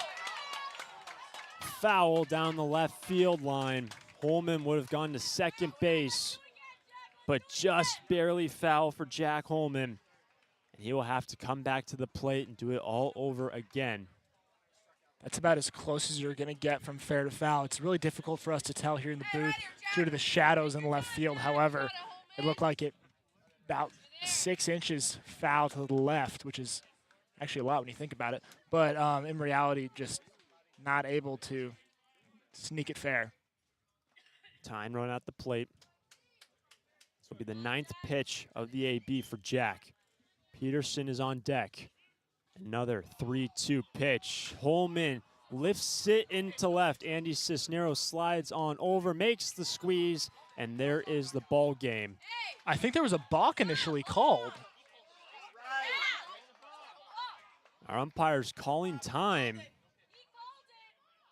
And they're going to bring back Jack Holman. It was a balk. Santa Barbara still have life. Sebring to second base on a balk. I don't know if that's the correct call. However, he did signal balk before the pitch was even thrown. So by rule, he has to re-pitch to Jack Holman, and Sebring will be awarded second. Wow. Looks like the ball game was going to be over, but the balk was called before the pitch was thrown, and Sebring awarded second base and gives Holman another chance. It remains 3-2, but gives Holman another chance. Remains 3-2, the pitch, and Holman into center field. It's well hit. Freeman back, and it falls at the wall. Sebring will score, and Holman to second base, and the Sturs have pulled within 1. Wow. What a series of events. Slap me silly and make me a burrito. This ball game just got interesting. Now batting for the Foresters, the right fielder. So Jack Holman comes up clutch after the balk was called. After he lifted the ball in the outfield, it was caught by the outfielder, but Holman, the next pitch, a double to center field, scores Jonas Sebring. A pinch runner now in, tying run at second base, and here's Caden Peterson, the winning run now at the plate for Santa Barbara. Wow, Hunter. Yeah. What an ending. I mean, this has been a pitching duel from the start, and now the Foresters, the slightest sliver. It's popped up. The shortstop goes back, and Anthony Bassett will make the catch. And this time it will be final. But what an effort from Santa Barbara coming up late. But the Academy Barons hold on to this one. Peterson, the final out of the ball game. That was an entertaining ninth inning, Cole. Yeah, I don't know if I've ever seen anything like that. And by a combination of one of the assistant coach for MLB Academy getting thrown out, and then subsequently the balk, and then Jack Holman giving that ball a ride to center. I actually thought there was a chance that ball actually could leave the ballpark. However, unfortunately, Foresters just falling short today, but are still going to have a fantastic, hopefully, run in Wichita next week. And so it's been a fantastic regular season for the Sturs already. And when we look towards Wichita, Game 1 will be on the 26th. First pitch will be at 6 o'clock local time, which is Central Time. Game 2 on the 27th at 9 p.m. local time. And Game 3 on the 29th. It was an entertaining game all the way through, and we appreciate you sticking with us throughout this season here on the road and at Santa Barbara High School. But before we close, for the final time this season at home, Cole, thoughts on the season for Santa Barbara? Yeah, it's been really fun. I mean, I'm gonna first start this off just kind of talking personally. You know, it's been a really fun experience for both me and for the rest of the interns here to kind of just see kind of professional baseball on a kind of a smaller scale, if you will. We've had the privilege to watch some amazing baseball this entire summer. Had the privilege to live in Santa Barbara and just have an amazing time. I mean, Hunter, it's been a privilege to be on the call with you throughout the summer and learn so much from you and hear everything. And the fact that we can able to watch a fantastic team like the Foresters that's so well managed, so well run, and has so many fun personalities on it has really just been a treat for me. Well, I express the same sentiments, and the Sturs will come up short in their final game of the regular season. The final score 2-1 over the Academy Barons, but the Sturs will hit the road in just a few days' time. Then we'll be in Wichita for the start of the NBC tournament, and the Sturs looking to do some damage over in the Midwest. So for all the crew behind the scenes and for Cole Walker, I am Hunter Shoemake saying so long from Santa Barbara High School. The Sturs will be in action later next week in Wichita. Tune in to those ball games, the local listings to see those games and catch them live in Kansas. See you later.